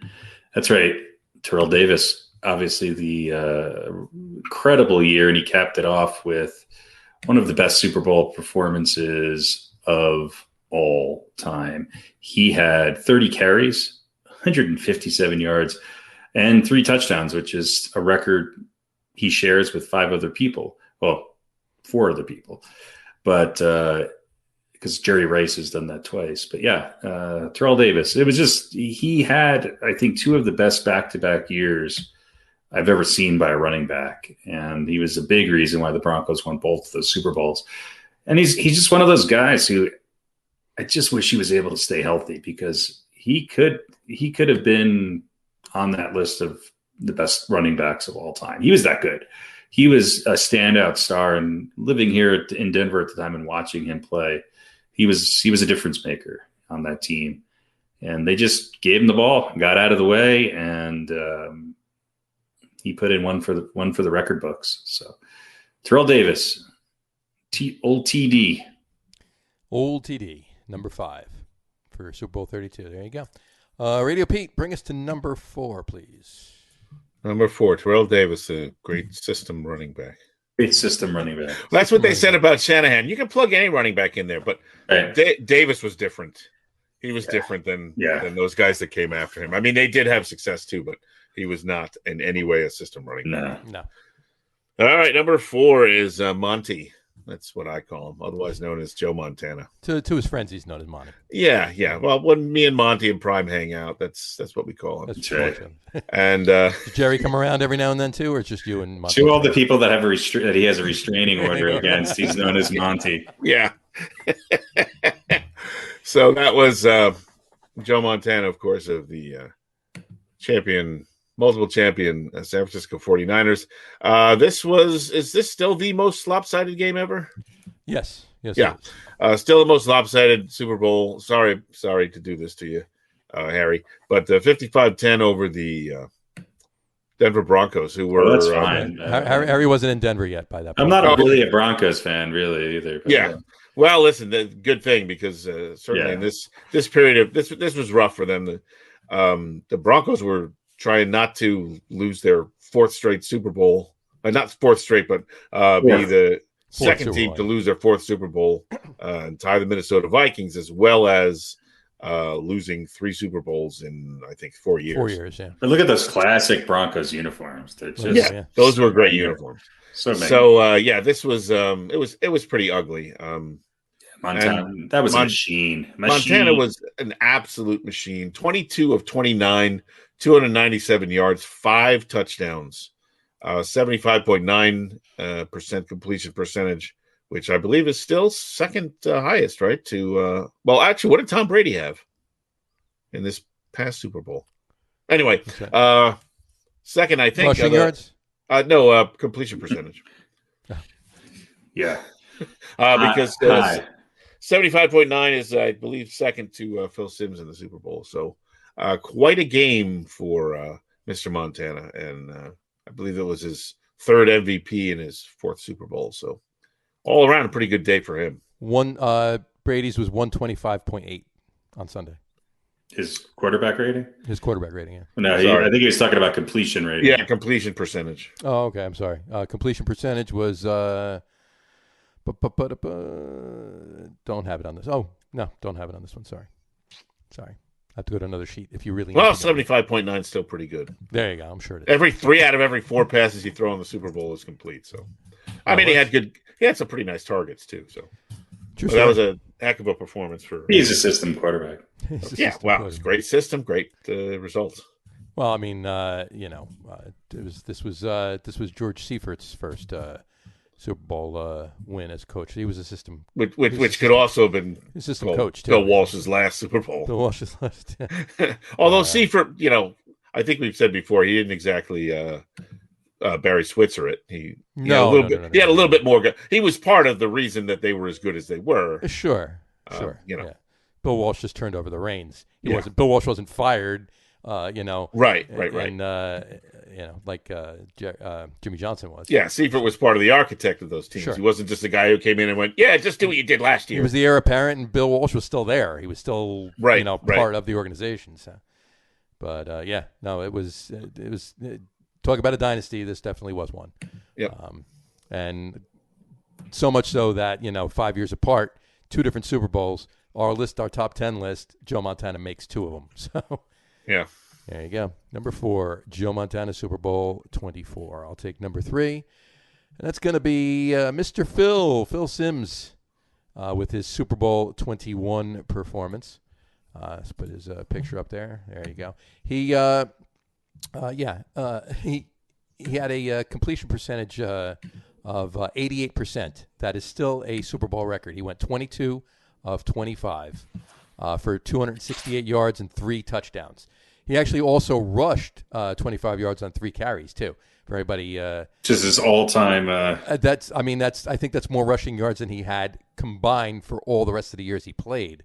Phil Simms was not known as a mobile quarterback by any means. Brady's completion percentage was 72, almost 73%. So it was a little shy of Montana's in that, but 88%. That is still a for Phil Simms there. that is still a Super Bowl record, and that was in 1980, the 1986 season in January of 1987. So it's been held for a while now, 34 years. Yeah, Breeze is actually the closest to 82.1%. There you go. And also on that note, his quarterback rating, Phil Simms' quarterback rating for that Super Bowl was 150.9. That is still a Super Bowl record as well. It's the highest for any player in the Super Bowl. And the the next one back is, you would imagine, Joe Montana in Super Bowl 24. He had a 147.6. So it came close. But yeah, Tom Brady, closest Tom Brady ever got what passer rating would be this year. 125.8 was his QBR. So there you go. But yeah, Phil Simms they lit it up that year. It was such a strong defense, and the offense did what they could. I mean, between Phil Simms, throwing the offense had their best game of the year. Offense had their best game of the year. And they exploded in the second half. It was crazy. Yeah, 39-20 was the final score. It just was an amazing game. So there you go. Here's my question to you guys: when you talk about Hostetler, sure, and that Super Bowl year, and I've heard you both say if Simms hadn't gotten hurt, they wouldn't have won the Super Bowl. Mm-hmm. And yet he put in that. Like, what? Why do you say that when you look at that performance? Well, they were 5 years apart. 4 years apart. Mm-hmm. Different offense. They didn't have the weapons. They had to rely even more so on their defense in 90-91 than they did in 86. And what did Hostetler bring that? I'll tell you what Hostetler brought. Mobility and the ability to make up for some deficiencies in their offensive line. The 90 offensive line was nowhere near the 86 offensive line. And they were dealing with some injuries, and Bruce Smith would have had Phil Simms on his ass. The other 20 times more than in Simms' defense. The other thing the Giants did with Hostetler is their run to pass ratio went the opposite way. So they were really reliant on the run, and Hostetler threw when he needed to. Although, Hostetler, even in the Super Bowl, he had pretty good numbers. Right. He wasn't pretty, but and the other part of it is that there was just some signs that the Giants weren't really clicking with Simms under center. It had gotten to the point where he was kind of, I think, on his last leg.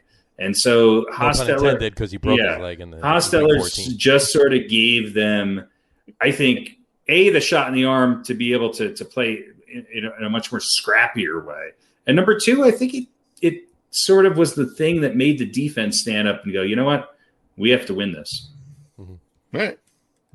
Yeah, I always wondered about that. Yeah, I know that they were years apart, but I always wondered what it was that made. I mean, Phil Simms, team during the season, Phil Simms was playing better in 90 than he played in 86. And they were 10-0 at one point. Right, I know, but then it seemed to go a little sideways. Yeah, they lost 2 in a row. They lost to, I believe, Minnesota in week 11, and then they lost to San Francisco in week 12. Okay. But it went a little sideways, but yeah, definitely it was the mobility factor. They lost their starting running back. I mean, there's a lot of things. Yeah. Okay. It was I always wondered about that. But yeah. So there you go. Well, anyway, number 3 is Mr. Phil Simms, Super Bowl 21. All right, Mr. Harry Lug Nutz, please bring us to number 2. Number 2, an incredible performance by none other than Mr. Steve Young, who I think would be much higher on everybody's greatest quarterbacks of all time, greatest, players of all time list had he not sort of literally been in Joe Montana's shadow. But he had a hell of a game. He went 24-36 for 325 yards and 6 touchdowns. He had a QBR of 134.8 and also ran for 49 yards. So He had a hell of a game. He was one of those guys who, arguably you could say he was a prettier quarterback to watch than Montana. He was just that good. And boy, what I don't think there's ever been, with the exception of maybe Favre to Rodgers, I don't think there's ever been a handoff from one quarterback to the other that's been better in NFL history. It's just unbelievable. That was crazy. And he was my number one. This game was his play in this Super Bowl 29 was amazing. Would have made Joe Montana jealous. Well, and look, Jerry Rice had a hell of a game. He had 10 receptions for almost 149 yards, 3 touchdowns. Oh yeah. They definitely spread the ball around well, and they just passed the ball. They didn't really have a ton of rushing yards. They threw the ball and obviously dominated the game. There you go. Yeah, and Steve Young, I mean, if you look at he actually, I think we talked about this before, he ended up having more touchdown connections with Jerry Rice than Joe Montana did. Right. People forget about I think Young only won one Super Bowl, right? I mean, that's Steve Young only won one Super Bowl. Yeah. So that's really the big hit. I mean, I think if he had won even one more, then I think he would have been there would have been a different conversation. But especially during the regular season, they put up some of the best numbers post Montana with Rice and right. And also he lost how many years that he was on the bench? Right, quite a bit. So he, what was it, like 4.5 years or something? Whatever it was. Those could have been productive years, and his numbers would have been. I mean, the reason why even better than they were. The reason why Steve Young did so well in this game is because Deion Sanders was on the 49ers at the time. So that was really the big reason. That's Prime always says that's one of his fondest memories. Yeah. Just thought I'd bring Prime into the discussion. I appreciate you bring Prime into the equation. Yeah, he actually sat for the 87, 88, 89, and the 90 season. Yeah. Because he came into the game, obviously, when he first entered was when Leonard Marshall put Joe Montana on his ass with that vicious hit in the NFC Championship game in 1990. And then, but of course, it became what? Sorry, go ahead. No, and it became Steve Young's team. Right, but if Steve had been playing all that time, then we wouldn't have had some of that Montana magic too. So. Absolutely, and then I mean, give it to your Cowboys. I mean, Steve Young was there every year. I mean, it was the NFC Championship game every year was the Cowboys and the 49ers, right? Yeah, just the Cowboys won 3 of them, and the 49ers only won 1. So, that was the only year that this particular Super Bowl was the only time in 4 years that the Cowboys didn't go to the Super Bowl. Or win it, for that matter. They had a pretty good quarterback too. Also gets a little bit of a short changed, I think. A little bit, yeah. Right, talk about a system guy, boy. System. Aikman. Steve Young was a system quarterback. The night of the system quarterback. Yeah. He's a system quarterback. He could just run. Right. That's what made him a little different. There you go. Right. All right, and that'll be number 2. Steve Young, Super Bowl 29. Radio Pete, bring us to number 1, please. Number 1, the aforementioned Jerry Rice.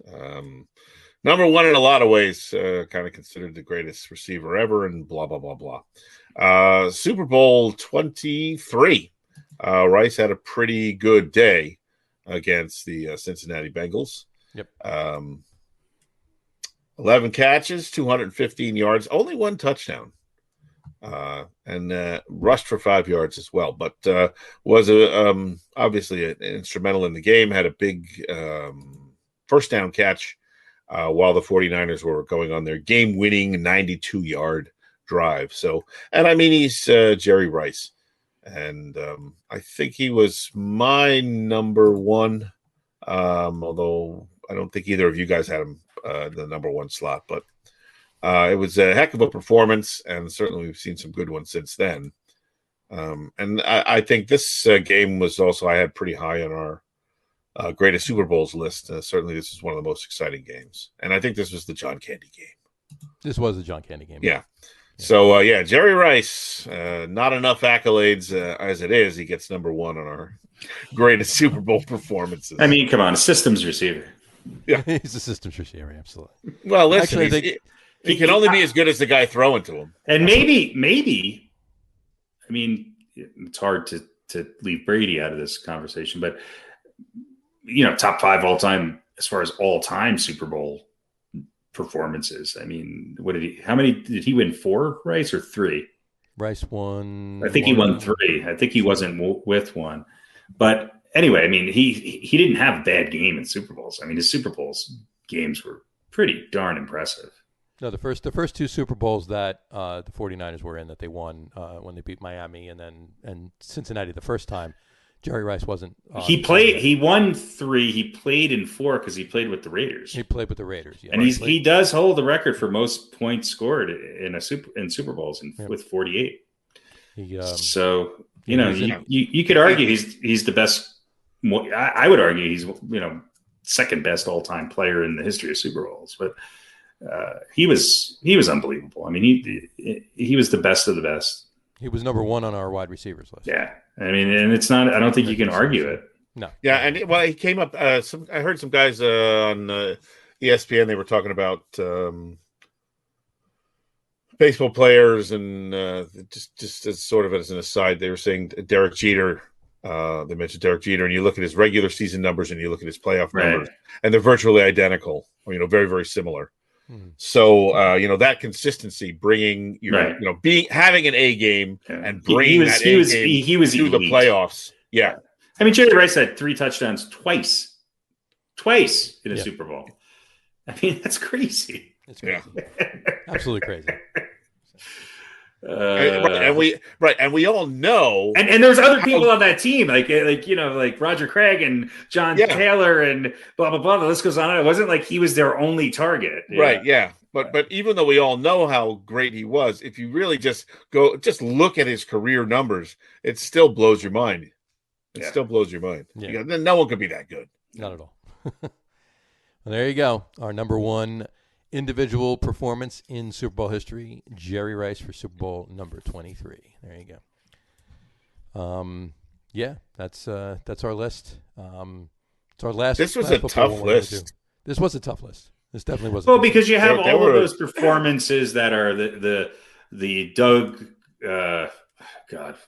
Williams, the Timmy Smiths, the Jeff Hostettlers, Bradshaw, and Terry Bradshaw was on my list, pretty high up. I mean, there was on all 3 of our lists, but he just missed points. Right. You look at even Thurman Thomas in a losing effort. You look at some of the defensive guys, like Charles Haley or others. There's been a lot of great Super Bowl performances. And look, I mean, I had Brady on there too. I think his performance when they came back to beat the Falcons it wasn't in our top 10, but it's certainly, one for the history. But there's been a lot of great. I mean, Kurt Warner could have been on here 3 times, at least twice. Yeah. So it really takes a lot to stand out. And I think, when you're somebody like Phil Simms, who has a game like he does, or Steve Young, where he throws 6 touchdowns, and that's the differentiator. Sure. Right. But right. The top 4 spots were the top pretty much spots. The same. Yeah. But I mean, it wasn't really a case where you could say, well, there's maybe 12 or 13 players that are going to go into the first 9, and then we've got like 8 guys that could be 10.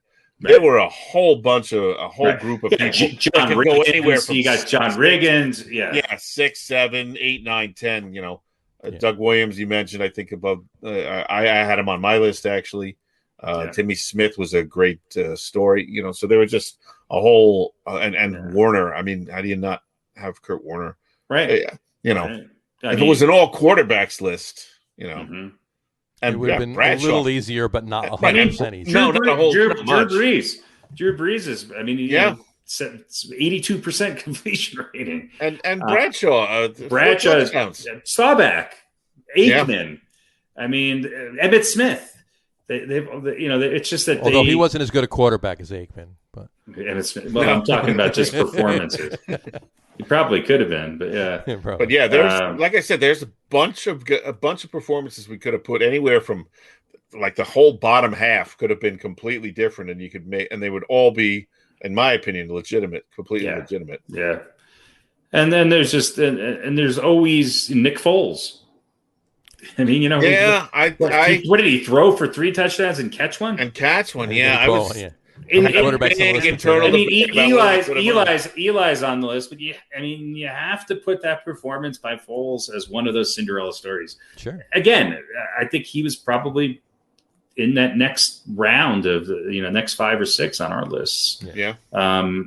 So there's and as it gets harder and harder. I mean, there's been how many Super Bowls now, so it gets harder and harder. I mean, Bart Starr in Super Bowl I could have been on this list. There's. Sure. Joe Namath, his numbers weren't great, but I mean, that's one of those memorable performances. He could have been on the list just for the guarantee, and then backing it up. Len Dawson. I had him on my list. Larry Zonka. And then took Namath off. Just his numbers just weren't good enough. No. Larry Zonka. Yeah. You're right. Yeah, Zonka was. I mean, the one that was tough for me to not put on there was John Riggins, because when I think back to the Super Bowl performance, other than Terrell Davis and Marcus Allen, I just picture John Riggins carrying an entire team 5 yards at a time for 38 carries or whatever he had in that game. Yeah. So, I mean, those are the kind of performances that you remember. But yeah, good list. Great list. So, all right. Good way to end the 29-week-long football top 10. There you go. So, next week we'll have a top 10, but it's going to be listen, a different sport. If we really get in a bind, we can do top 10 football lists. That's top right. 10 top 10 lists. Which were our favorite top 10. I mean, number one's definitely football movies. Absolutely. Oh, that's by far. We held back. We had some restraint. We did not do top 10 long snappers of all time. We didn't do punters, and we didn't do outside linebacker coaches. Outside linebacker coaches. Right, we didn't do assistant coaches. We could have done best coordinators. We could have done owners. We could have done best owners. Could have done owners. Top 10 system quarterbacks. Top 10 system quarterbacks. Yeah. All right, next year we got some new categories for next year. We got some stuff for next year. That's right. So as far as this year goes, that should bring us to our segment this week of Old Balls. Old Balls. Harry, why don't you tell us who this week's Old Balls is?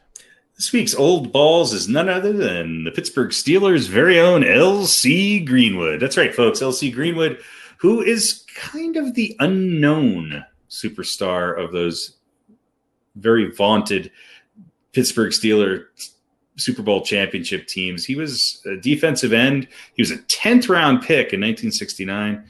And played for the Steelers for 11 years, part of the famous Steel Curtain, 6'6", 245 pounds. The reason why I did him this week is that he still, to this day, holds the record for the most sacks in a Super Bowl game. He had 4 sacks against Mr. Roger Staubach of the Dallas Cowboys in the Super Bowl. Was it Super Bowl 10, right? Yeah. And he was a 4-time Super Bowl champion, 6-time Pro Bowler, 2-time All-Pro, NFL All-70s team, and Pittsburgh Steelers All-Time team. And he's not in the Hall of Fame. And he passed away a number of years back. But when he was asked about it, he said that as long as Mean Joe Green was in the Football Hall of Fame, then he felt like he represented the entire defense. He went on to act a little bit. They used to call him Hollywood Bags because of his desire to become an actor from retiring from football. But, he just never got in. And he was named to the Super Bowl Silver Anniversary team. And in 2007 was named to the Steelers all-time team. He died, 2013, 67 years old. So a relatively young man, but L.C. Greenwood, the pride of Canton, Mississippi, and I think he actually lived in Mississippi when he died. He was amazing. I mean, that we talk a lot about those Steelers teams, but I can't imagine there being a better defensive squad in the history of football.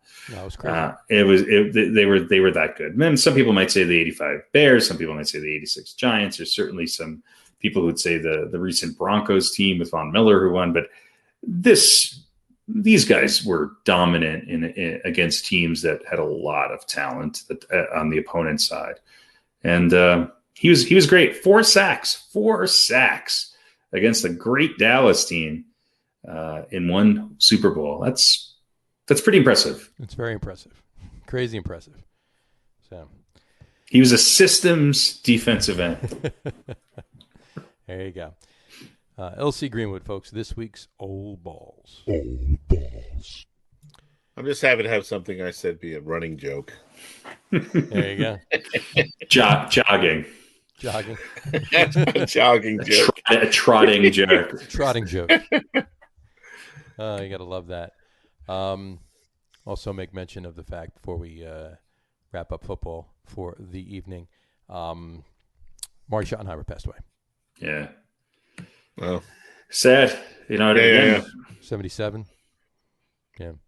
Yeah, he was. He was a Giants defensive line coach for 2 years, and then became defensive coordinator for a year before he went on to be a head coach. And that was back in the John McVay days and Bill Arnsberger days. He was actually Harry Carson's first defensive coordinator with the Giants. 21 years he was in the league, I believe. A lot, yeah. He won 200 regular season games. Yeah, what was he? He was 260 something or 20 something. I heard the number today. I can. Yeah, he had a good record. Impressive. He was 200 and 126 and 1. 126. Yeah, that's Browns, Chiefs, Redskins, and Chargers. Mm-hmm. And got the short shrift in Washington. He was only there for 1 year and one play at a time. Yep. Yeah, that was his mantra. Yep. Yeah. He was one of those coaches who just didn't have luck on his side. Nope. But nonetheless, I mean, he definitely goes up there with some of the best coaches of all time. That's for sure. That is for sure. There you go. Well, rest in peace, Mr. Schottenheimer. Yes, indeed. There you go. All right. That should bring us to before 2 hours, we're getting to Major League Baseball. Look at that. Holy cow. Hopefully there's not much here. What's come over us? What has come over us? We're gonna get this down to a 24-minute podcast. Well, here's good news. Here's good news for us Mets fans. Albert Almora Jr. Albert Almora Jr. signed. Free agent center fielder. Yeah. Defensive late replacement. Not much of a hitter. He's good. They're going to put. You know what? Jackie Bradley Jr. is still in play. They have not. No, they're going to platoon him with Nimmo. They're going to platoon him with Nimmo. And 1 year, $1.25 million. Yep. Yeah, look, he spent 5 years with the Cubs. Last time he played, he's only 26. Full season was 130 games, and he hit 236 with 12 home runs and 32 RBIs. So there you go. He hit 167 with 1 RBI last year. Yeah, in 28 games. So I mean, I just wish I wish I could do that and get $1.25 million. That'd be nice, wouldn't it? I'll take 1.2. I'll take 1.24. There you go. I'll do it for Save him some money. Yeah, he's there for the defense, and that's fine. Yeah, that's fine. So, well, there you go. And they also signed Jonathan Villar too. Oh yeah, that's right.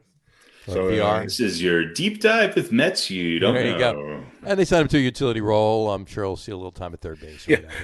He also signed a contract with Con Ed Utility Department. Yeah. They signed Almora, defensive replacement outfielder, and they signed Villar, utility infielder. Right. Utility. Look, they're building up their depth, right? They're building up the bench. That's right. That's what they're doing. So really what it's Jackie all about. Bradley Jr. is still in play, and there is talk, and it's been talked for the last several days now. They're interested in bringing in Justin Turner. They want a short deal, though. They don't have enough COVID, right? So they're going to get Turner. But and it's going to be the same situation. I mean, what the Mets before his prime and after his prime, right? Justin Turner is asking for a lot. Yeah, he is, and that's why I don't think anybody signed him yet. Yeah. So how much is he worth? Yeah, it's a question. I mean, he has been a pretty good performer in the postseason, but here's a question about that. Right now, they have J.D. Davis. J.D. Davis is a better infielder than he is an outfielder. Okay. Mm-hmm. Now I know, when he's playing left field out there last year, he didn't look comfortable. But he has a decent glove in the infield, and obviously he has a great bat. So there's third base is not a need, and they're looking at spending money that they don't need to bring Justin Turner. I think J.D. Davis is a better third baseman at this point than maybe the bat is a little bit better, but that's negligible because J.D. Davis's bat is pretty decent. So why What the only thing I could think of is that J.D. Davis is a Brody boy, and Sandy doesn't want any Brody boys left. Is Turner just saying, okay, is this going to be another instance where they use it as leverage just so the Dodgers know where they stand and they re-sign him? Probably. He probably talked to Bauer and said, hey, you can do it this way. Listen to this, and you can. But also with what's his name deciding not to play in Milwaukee, is the Brewers a place where he might wind up? I don't know. Right. It's you never know. But they're also in talks with not talks. There's been discussions about being interested in Jake Arrieta too, and James Paxton for that matter. So obviously they're still looking maybe for a little more pitching depth. But I think it's just a big fallout from everything that happened last week with Bauer.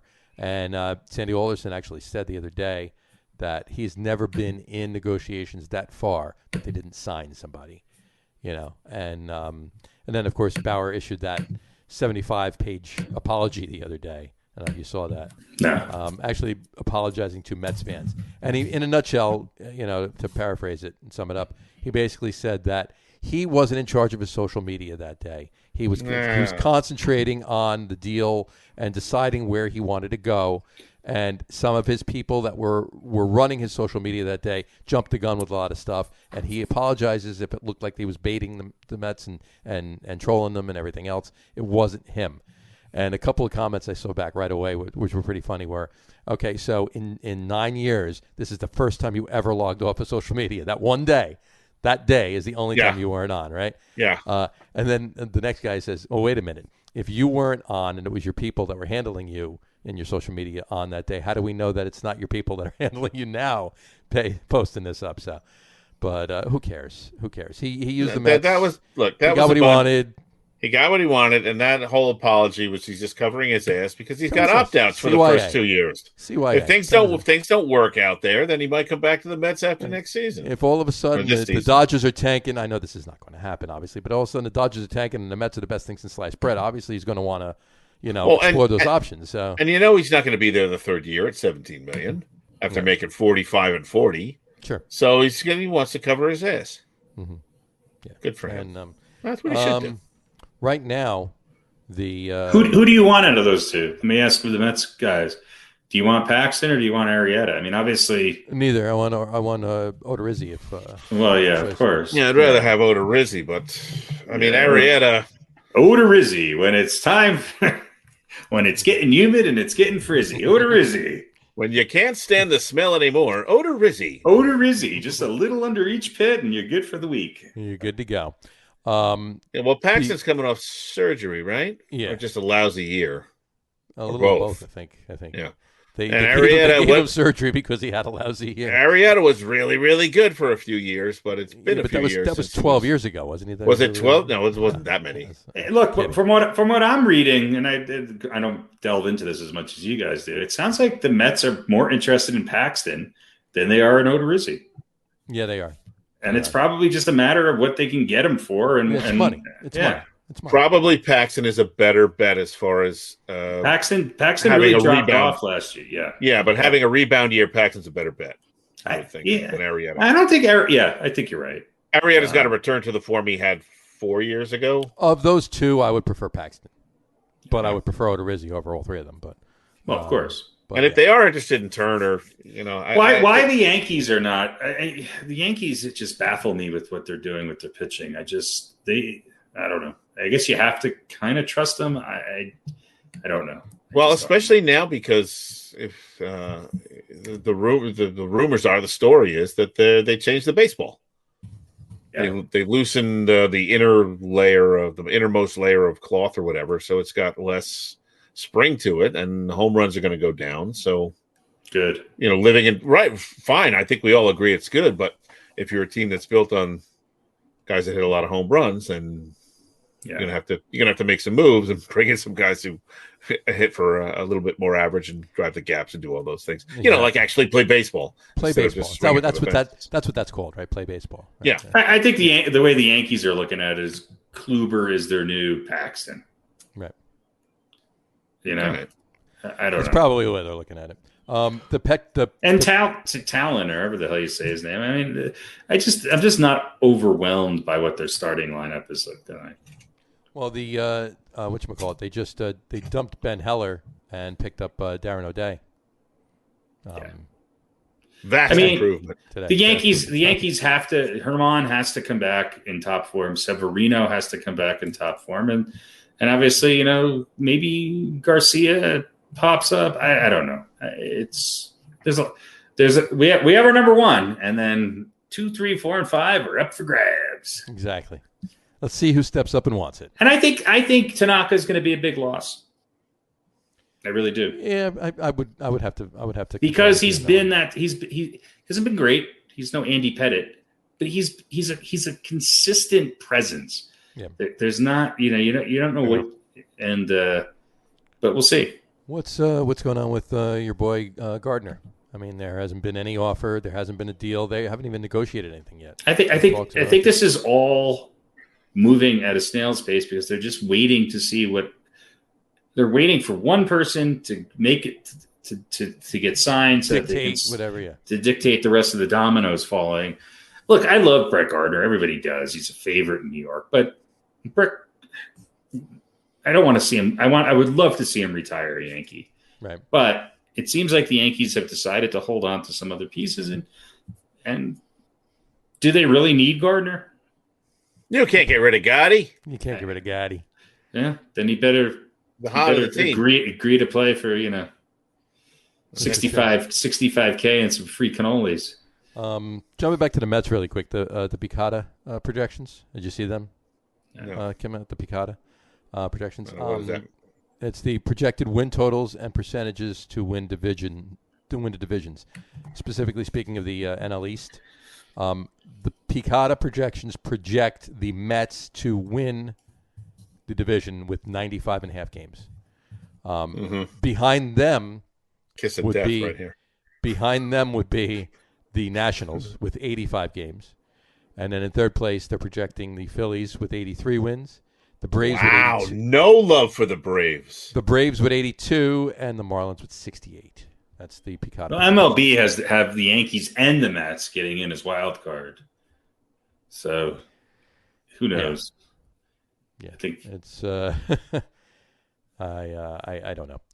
I'm not sure if that. Some people. Vegas has the Mets. Vegas has the Mets in second, and the Braves win in the division. People are already picking the Blue Jays to win the American League. All right. Well, enough about players and who's going where and who's not going where. Let's talk about the rules. Yeah, let's. Did they keep the good stuff and get rid of the bad stuff? I guess depending on how you feel Update me. No, well, I'm not aware. The 7-inning doubleheader is going to stay. Yep. I hate that. Which I hate. The runner on second to start extra innings is going to stay. Bad. Which everyone hates. Yeah. And no universal DH, which I'm happy about. But, so also bad. But probably of those three, 0 for 3 in my book. The universal DH is the one that more people like than any of them. So. I would, if I had to take one of them, it's the universal DH. It's going to help the Mets this year with Pete Alonso on first base and Dom Smith. You can platoon them on first base and have the other one. It helps most teams. It helps. It's going to help every team. It's going to help every team. Absolutely. Right. So we're done with that aspect of strategy. But that's gone. That's gone. Out. That's out. But we still have 7-inning doubleheaders and a man on second to start extra innings. Absolute horseshit. Yeah. Absolute horseshit. Okay. Ridiculous. Are we playing? Is this Little League? It's a joke. I got it last year. You get to hit off a tee in extra innings. I got it last year. I didn't agree with it then, but all right. There's no pitcher in extra innings now. Extra innings, you hit off a tee. No. The 10th and the 11th inning, you throw it up and hit the ball. Yeah. After that, your arms get tired, so you hit off the tee. Actually, you have to kick a field goal to win overtime. No, the batting, whoever throws batting practice. That's right. Yeah, well, that's right. The net comes out. The net comes out. The Johnny Bench batter up, and you only swing at what you want to. It's like the home run derby, right? You don't get a strike. No you don't get a strike unless you swing. You just swing at what you want to. Yeah, actually, what it is that there's a guy on second base, but you have to hit him while he's running the bases to win the game. All right, so that's All right. So bad job, MLB. Unbelievable. As was Complete and expected. utter Although horseshit. Stop trying to spice things up. Rob Manfred, I'm sorry, has got to be the worst commissioner for baseball. Yeah. What's his name is rolling over in his grave. Unbelievable. He's pretty bad. Unbelievable. All right. Yeah, Glad we got that. Glad we got that cleared up. Just give Although give the job to Torrey. I disagree about the DH. I don't want the universal. I don't want it either. But of those three, I'll go with that. I'm indifferent on that. I'm indifferent. I'm more indifferent on it now than I was. Is a universal DH mean that it's every team has the same player as a DH? He has to fly around. Steady. Well, we called it when we were kids. We're steady DH, right? Steady There's pitcher. one guy in each stadium. That's right. Universal. It's the DH. And he bats for both teams. They're all both teams, and they have a runner. They have a runner for them. They're all named Larry. So what you're going to find is you're going to have teams that are going to get a bunch of really fast guys because the DH is not going to run. Actually, what they were the runner stands next to the plate. He hits the ball and the runner takes off. Like you used to do in the schoolyard, right? You had a guy that had a hurt foot. You don't start overtime with the guy on second base. There is now always a guy on second base, but he doesn't move. He blocks you when you're. He can do whatever he wants. He can do whatever he wants. Okay. He can either run back to first. Yeah, he can go out and catch the ball in the outfield. He can eat a hot dog. Whatever he wants to do, he's on second. It's his. You have to jump over him like Donkey Kong to get around the bases, or slide under his legs. Here's what you do. But each team makes a secret bid before the game. And whoever gives him the most money, he will help that team out. Right, exactly. If the losing bidder is up, he might run back to first and get tagged out. Right. If the winning bidder is at the plate, then he might get a single and he'll come home and score. So. Unbelievable with this. This is absolute in-game free agency. You want to talk about spicing up? The good thing is that the person who starts at second base in extra innings doesn't have to be on the team. I need another pitcher. I'll give you my DH. Yeah. They change uniforms on the mound. They take the and they did not specify that it has to be a human being. Right, so you might have some thoroughbreds on second base to start extra innings. I think Gus could have a second career. Gus and a jockey, and Tony Danza for that matter. That's right. Gus and a jockey, Tony Danza. Every game starts with Tony Danza on second base. Every game. Unbelievable. We have solved Major League Baseball. Unbelievable. Mr. Manfred, give us a call. We'll take care of it for you. That's right. We'll write it down. You're good to go. All right. Hey, Nets are beating up on the Pacers. Yeah, let's switch it up. Let's get to still early. It's only the end of the third quarter, so this is true. I guess we should talk about the Knicks and Derrick Rose because that's a bigger story. I think we should lead with that. Yeah, let's. Nets woes against any team that's over Derrick 500. Rose back on the Knicks or under 500, I should say. Harry, what did you know that before I texted it to you the other day? No. Yeah. What did you think when you? No, I mean I did know it. Yeah. I like Derrick Rose.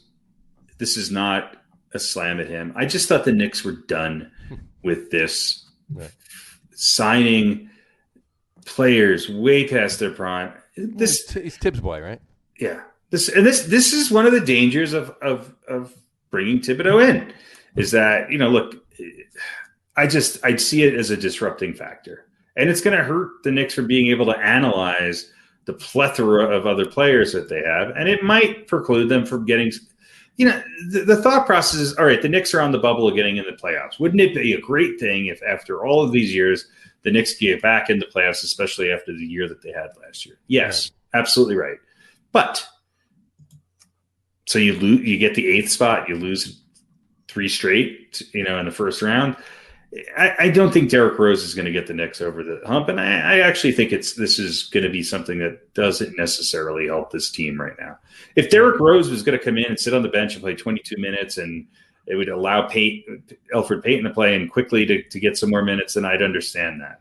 But I don't think that's the case, and I don't necessarily think this helps the Knicks win another 10 games this year. I just My question is that necessarily the reason, though, that they brought him in? Could they maybe have brought him in just to try and help some of these young guys, to give them some seasoning, to give them some experience, to give them a learning experience? Is he that guy?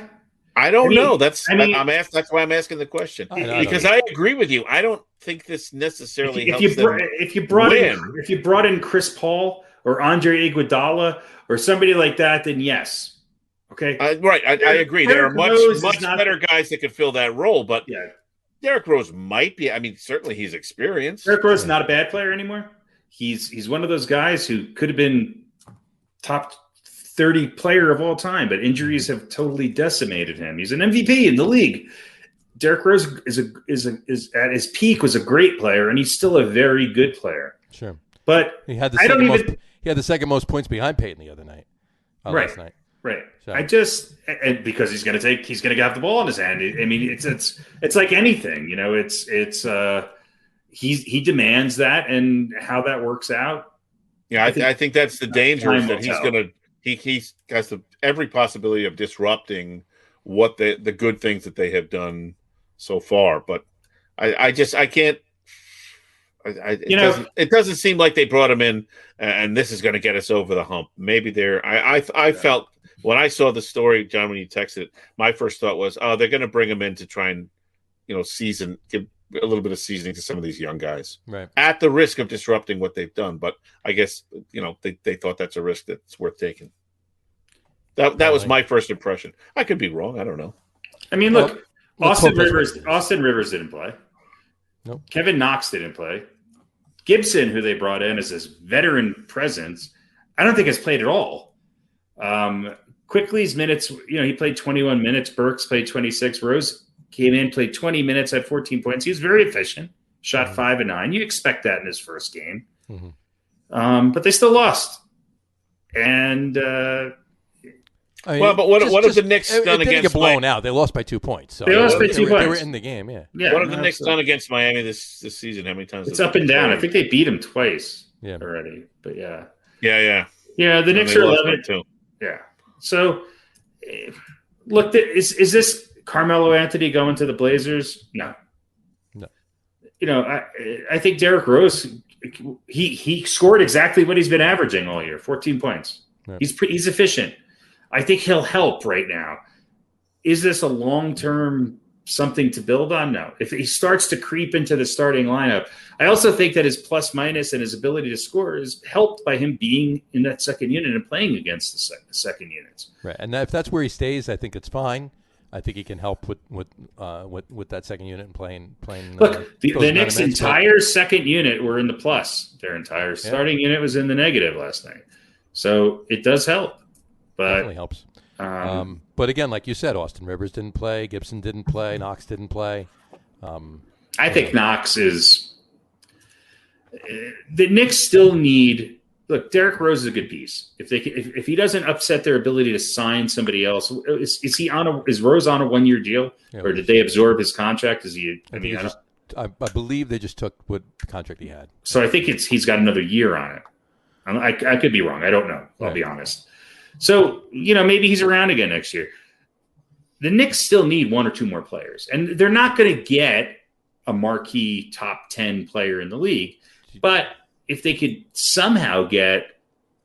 Do you think you're Victor Oladipo or somebody? Oladipo, Yeah, I don't think this hurts that.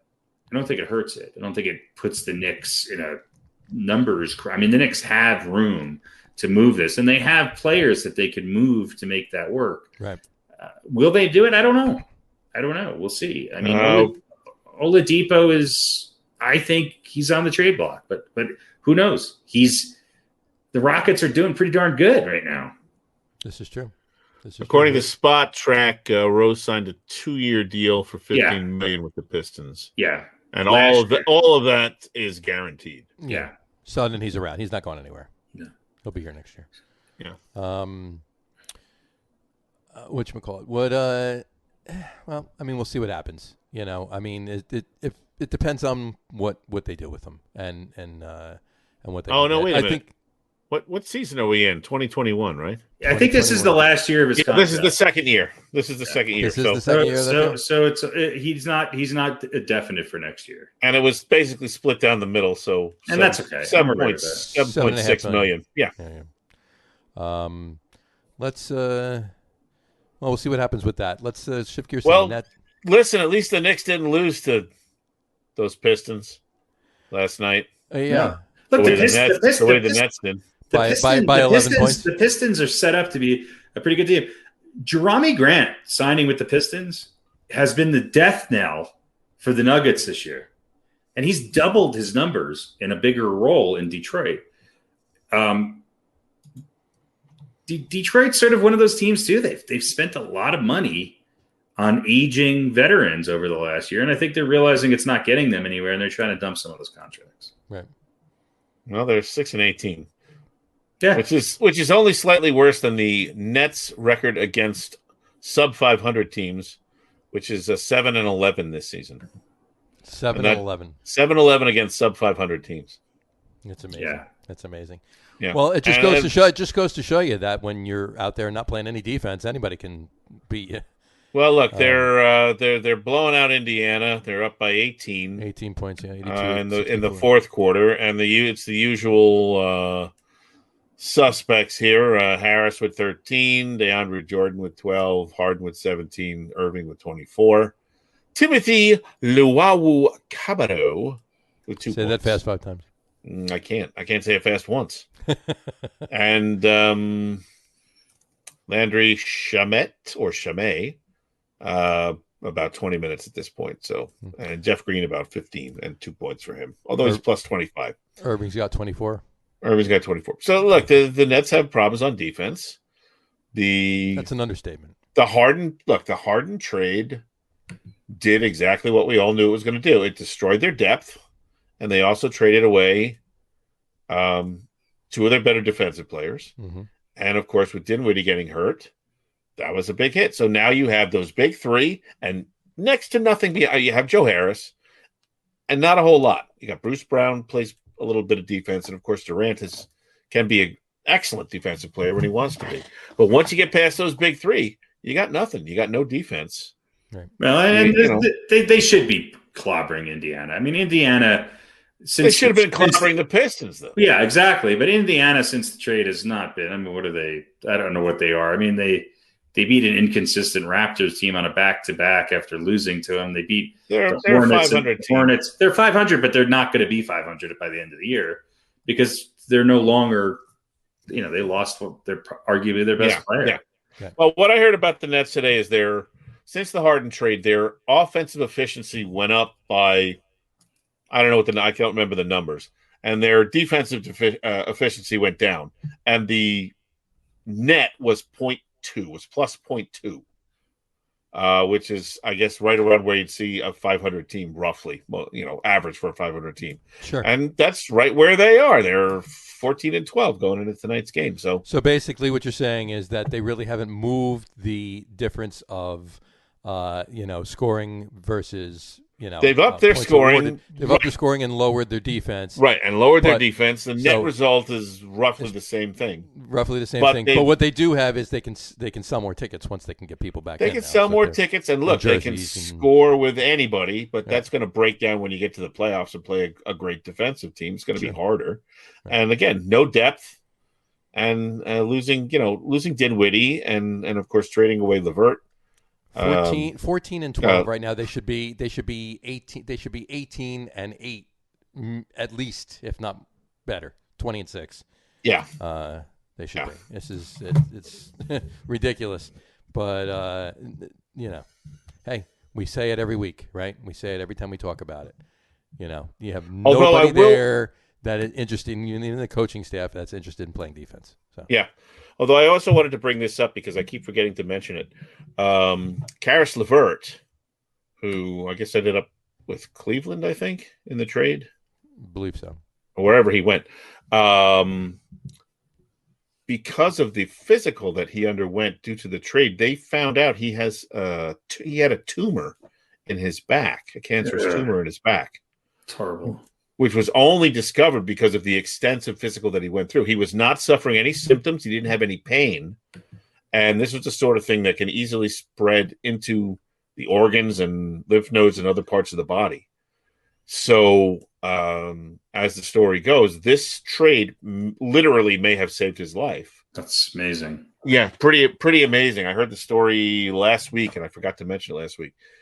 because they traded him, and Cleveland or wherever it was he went did this extensive physical, obviously, which is what happens. He got checked out in ways that he wouldn't normally get checked out with the Nets, and like I said, didn't have any pain or any symptoms or anything. So they discovered this cancerous tumor in his back, and I guess underwent surgery to remove it and stuff, but or treatment, I forget. But it could have turned into something really, really bad. Could have been a cancer that spread throughout multiple places of his body, and was discovered because he got traded. So fortuitous. Yes, very fortuitous. Oy. I mean, we're pretty amazing. What are we, halfway through the NBA season now? More or less. Yeah. Just about a couple games away from it. I mean, who do you think? Who are I think the two not surprise teams, but the two teams that are most improved have to be the Sixers and the Jazz. Yeah, I would say. I mean, your two leaders. I mean, the Jazz are 20-5. Yeah, they lead the West. Yeah, they lead the whole NBA, all of the NBA, and the Sixers. It seems like they're holding on. I mean, they're playing good basketball. I still think it's going to come down to. I still think it's going to come down to the Nets, Sixers, and Bucs. Yeah, and I give Milwaukee a little bit of an edge, just because I think there's a little bit more continuity on that team, and I think you can break down the Sixers in a playoff series. But I don't know. Do the Bucs have enough defense to? Yeah. Stop Embiid and Simmons? I think stopping Simmons is not very hard. I think the key is to stop Embiid and make Simmons beat you. And when it comes down to a playoff game, Simmons does not have the shooting skills that's necessary to win a game and like that. I think you could say the same thing about the Bucs, which is why the Nets might have a legitimate shot at all this when it's all said and done. I still think the Raptors are going to put in a better performance, and I still think on certain nights the Celtics can beat any of those teams. But I think it comes down to the West, and I still think it's between the Lakers and the Clippers out west. But there's the Lakers are only a game behind the Jazz too, right? And the Jazz look good. The Suns are playing good basketball. The Nuggets are kind of floundering around 500, but there's still and look, I think the other team that's done phenomenal considering that this talent that they have are the Spurs. Yeah. So it's been an interesting. There's a lot of parity. There's a lot of teams hovering around 500.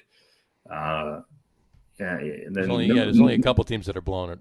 Nobody's really running away with anything, and so we'll see. I mean, the Pelicans are not dazzling anybody on a night-to-night basis. The Rockets haven't necessarily fallen off the face of the earth since losing Harden. Right. The Mavs aren't playing great basketball right now. I mean, we'll see. I still think who the favorites going into the season are still going to be the favorites at the end of the season. Yeah. It looks. I mean, we'll see what Boston does. We're how many games is 70? 60. 60. Okay, so we're at 25-ish. 24, 25, 26, everybody. Yeah, we're almost halfway. Yeah, halfway. And they are going to have an all-star game. Well, are they? Or is the league going to get... Is that a good idea or not? The players don't seem to think it is. No, the players don't. Everybody else canceled their all-star game. Right. Well, maybe they'll do a virtual one with a video game now. That's right. Instead, so. They should just have an old timers game. Shouldn't that be the standard the way NASCAR does? The NASCAR guys race the car. I think they should do that with the NBA. There's got to be a way to hook 5 PS5s together so that everyone could be themselves. Every individual they can play themselves. Yeah. Yeah. And they can all be in one game. There must be a way to do that. But then that would be certainly interesting. And then the guys that are skilled in electronic game playing versus actually playing basketball have right. Yeah. Then you'll have let's see who would be a good then you'll have Timothy Luwawu Cabarro goes for 45 Right. for the Nets. Yeah, more than I think that's a much cakewalk. actual basketball. I think if they can pull it off, it would be. I think it would be good to see. But I don't know. I just worry because they're going to be together and then they're going to go back to where they were. Right. How is that? Really? I mean, yeah, the potential for it being a disaster is there. You're absolutely right. Yeah. So why not just skip it? I think they should skip it. Yeah, I think they will. If it ends up derailing, yeah, no, you're right. The season you're or part right. of the season, it's just not worth it. It's not worth it at all. What are they getting from it? So well, they get money. But you're not. The answer to all your questions certainly not going to do the. Yeah, I know, but they're certainly not going to do the night before. They're not going to have the slam dunk competition, right? They're not going to do that. No. And it'll be the All-Star game. There'll be some endorsements. There'll be whatever advertising money they get from it. But that's it. It's going to be that one hit. And it's not as much as you. I think they make more money the night before than they do in the actual game. And they're not going to do that. Probably. So. Yeah, we'll see. We'll play it by ear. But I agree with both of you. I don't think it should be. I don't think they should do it. And when it comes down to it, I don't think they're gonna. I think it'll be scrubbed. So there you go. We'll see how that all plays out. Quick NHL information. The Rangers game is final. The Bruins beat the Rangers. So now and Toronto and Montreal are the only other Maple Leafs and Canadiens are the only other game playing right now. It's, in the third, Toronto's leading Montreal by 3-2. I don't see much improvement, but the Rangers are now 4-5 and 4-5-3. Boston's running away with the East 9-1. And Harris, let's see how your Avalanche is playing out there. How are they doing? Avalanche. Who cares? Well, one other note from the NBA is, I guess, 11-7. They're 7-3. The Avalanche are predicted to win their division this year. Yeah, Vegas is a game and a half in front of them. Go Golden Knights! There you go. I mean, this could be yet another Tampa Bay championship. I don't know. It could be. You're absolutely right. It could be. I mean, Tampa is tied. They're 9-1 too. 9-1-1. As is Boston's 9-1-2. So Boston looks good, and the Flyers aren't all that shabby either right now. I mean, they're only one win behind, although they have two more losses. Maple Leafs have the most points. Maple Leafs have 21 points. They have the most points. So, but it's going to be interesting. This season is obviously much shorter as well. So. We'll see how that all plays out. So that should help the Dodgers. That should help the Dodgers sweep the Stanley Cup. I mean, you have to sort of pull for the Maple Leafs. I mean, talking about a franchise that's been waiting a long time. A little bit. Yeah. A little bit.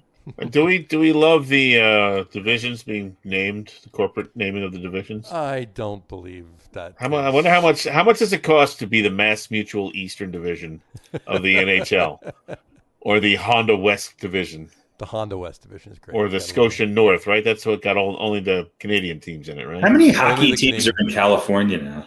Is it just 2? 3? L.A., San Jose, Anaheim. It's amazing, A, how many hockey teams there are, and B, where they are. But yeah, it's all 7 Canadian teams are in the North. It's just the Canadian teams in the North. Yeah, I was just going to say one other thing about basketball is I guess the Knicks and the Nets are both going to have fans in the stands in a couple of weeks, 2 weeks. Yeah. New York opened up strict guidelines, but 2 weeks they can put fans in the stands. Yeah, so it's going to be 10% of capacity roughly. We'll see how that goes. Yep. I think it's a mistake. But... One of the downsides of the Knicks being mediocre this year, as opposed to just completely horrible, is that the only way you're going to get rid of Dolan is by attendance going down dramatically, and obviously COVID did that. But you're still going to have all the same yahoos going to see the Knicks. Well, that's just it. If you had to make a bet, would you bet it's going to be roughly 2,000 fans? Mm-hmm. They could be at the Garden. Yeah, How many nights will they have 2,000 fans? Probably all of them. Well, I mean, Spike's not happy with the Knicks right now, so I mean, Spike ain't That's Yeah. reason for some of those yahoos to go. well, Right? no, I going. mean, Some of them are going to see Spike. They're not going to watch the Knicks. No, my, but my there'll be point people that being is that will go he's the because most. he's not. No, I don't think so. I think he's the most influential fan in New York Across in New York, Amongst certain communities. Yes. amongst Knicks fans. I mean, he's the only person who would be able to lead a boycott of going to Madison Square Garden to force a change in ownership, and it's not going to happen. So, who knows? But yeah, I think Dolan would be more apt to sell the Knicks if he didn't own the Rangers too. right. He owns the Rangers, and they do decent. And he's not losing money. He's not losing money with either of them. No matter what the Knicks do, the house is full every night. That's what I'm saying. Yeah. That's my point. Yeah. So they'll probably be the same. They'll probably have their 2,000. Exactly. Oh yeah, without a doubt. And he's got the magic 8-ball, so like we heard in the beginning, so he can. He's a getting cancer. that. He's a cancer for basketball in New York. The fact that we're talking about the Brooklyn Nets more than the New York Knicks is just It's a shame, isn't it? it's unbelievable. Yeah, it really sucks. Well, but that's only because they're players. It's only because they have three of the top caliber players on the team. Well, and the reason why they have top caliber players and that went there and not to the Knicks is because of the ownership for the Knicks. Exactly. I mean, you think back 2 years ago, right? I mean, it was almost everybody's mind was saying, "Oh, Durant and Irving are coming to the Knicks." Right. Coming to the Knicks. And the 11th hour, boom, they're in Brooklyn. I don't think anybody ever. I mean, Kyrie would have. I mean, thank God we didn't get Kyrie. Although Kyrie's a great player, I don't think you build it. He's a piece of a puzzle, and he's well fit with Harden and Durant next to him. But he's not. You don't build an entire team around him. Right. And Durant knew where he was going the whole time. There wasn't a chance in hell Durant was coming to the Knicks. Right. So. Sorry, Stephen A. Sorry, Stephen A. So. Well, it's too bad because it's, I mean, you think about historically the top franchises in the NBA, and of course you think about the Celtics and you think about the Lakers and think about the Bulls, but the Knicks are right there. Sure. And it's been a long time since they've won a championship. And it's going to be a long time coming before they're even close to accomplishing that again. And it's almost as long a drought as the Jets have. And it seems like they've obviously been upstaged in their own city as far as who the number one team is. Now, that's fine. I'm not wishing ill on the Nets. I think that's great. It's just that it should never be that way. It should never be that way. No, it shouldn't. Yeah. And I think the greatest danger with that is that as the longer it goes on, you've got young players who don't look at New York as a marquee destination. Exactly. We're a generation removed now from the Garden and the Knicks being, when was the last time the Garden was part of a continued playoff story? It hasn't. Right. Hasn't been that way for an entire generation now. Yeah. Right. And even, the lure of Manhattan is you got to not go back something well over 20 years. Well, especially now. Doesn't hold that same kind of sway for these young players. They're like, New York, whatever, but Brooklyn is the place to be, right? It's, right. It's been gentrified and I mean, how many of them live in Brooklyn? They probably live in Manhattan or live in Westchester. And I don't know, but I don't think Durant picked Brooklyn over Manhattan because, he wanted, they have more kombucha bars. I think he picked it. Brooklyn has certainly raised the game. Parts of Brooklyn are more expensive than Manhattan, but that doesn't matter to him. He's got a lot of money.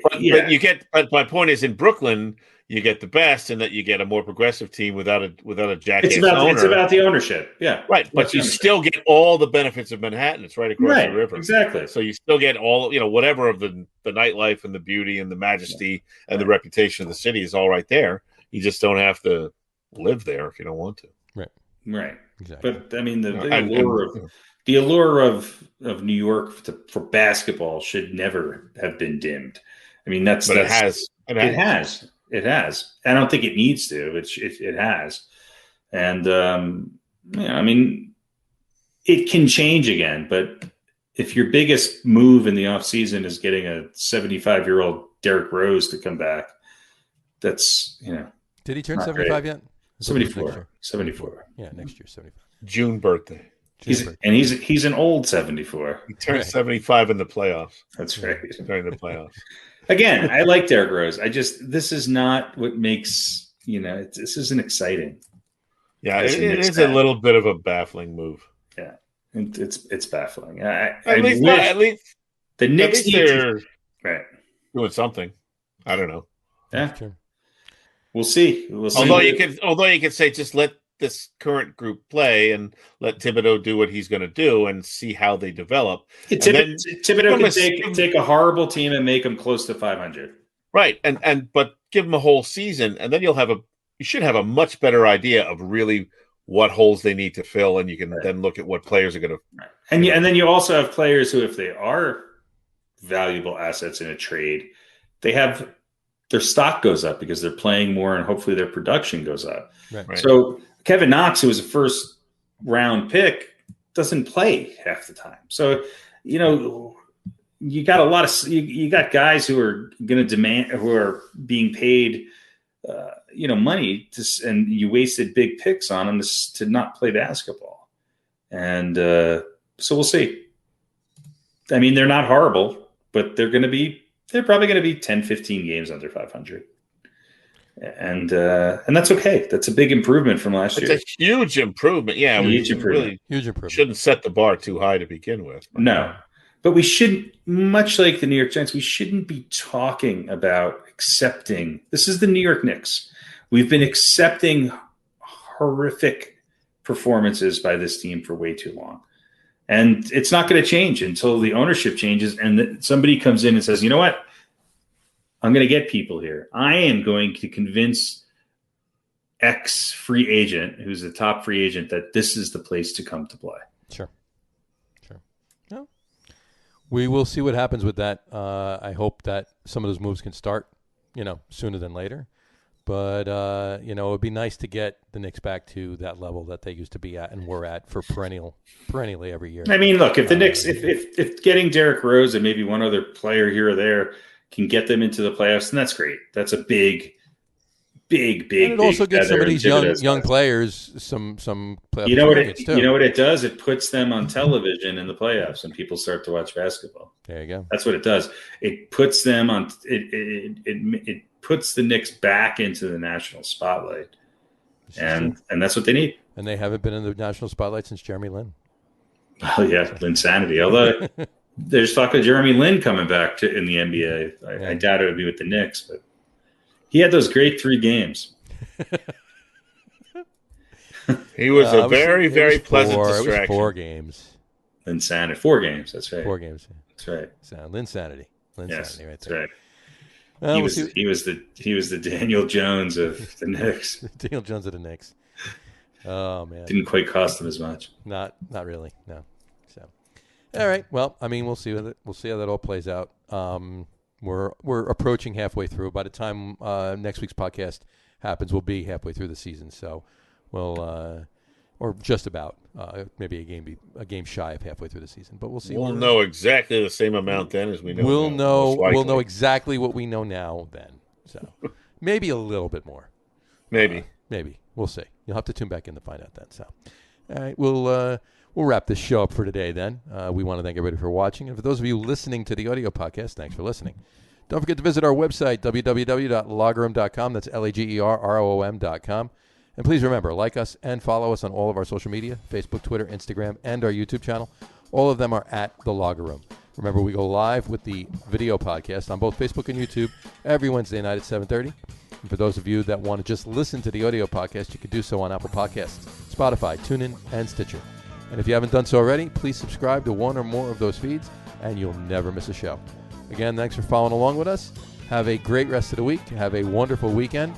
And we will talk to you soon, guys. Take care. Cheers. Ciao. Peace. Look at the little Tula. She's talking to the producer. Talking to a cat. And a man in a jumpsuit throws her a grapefruit.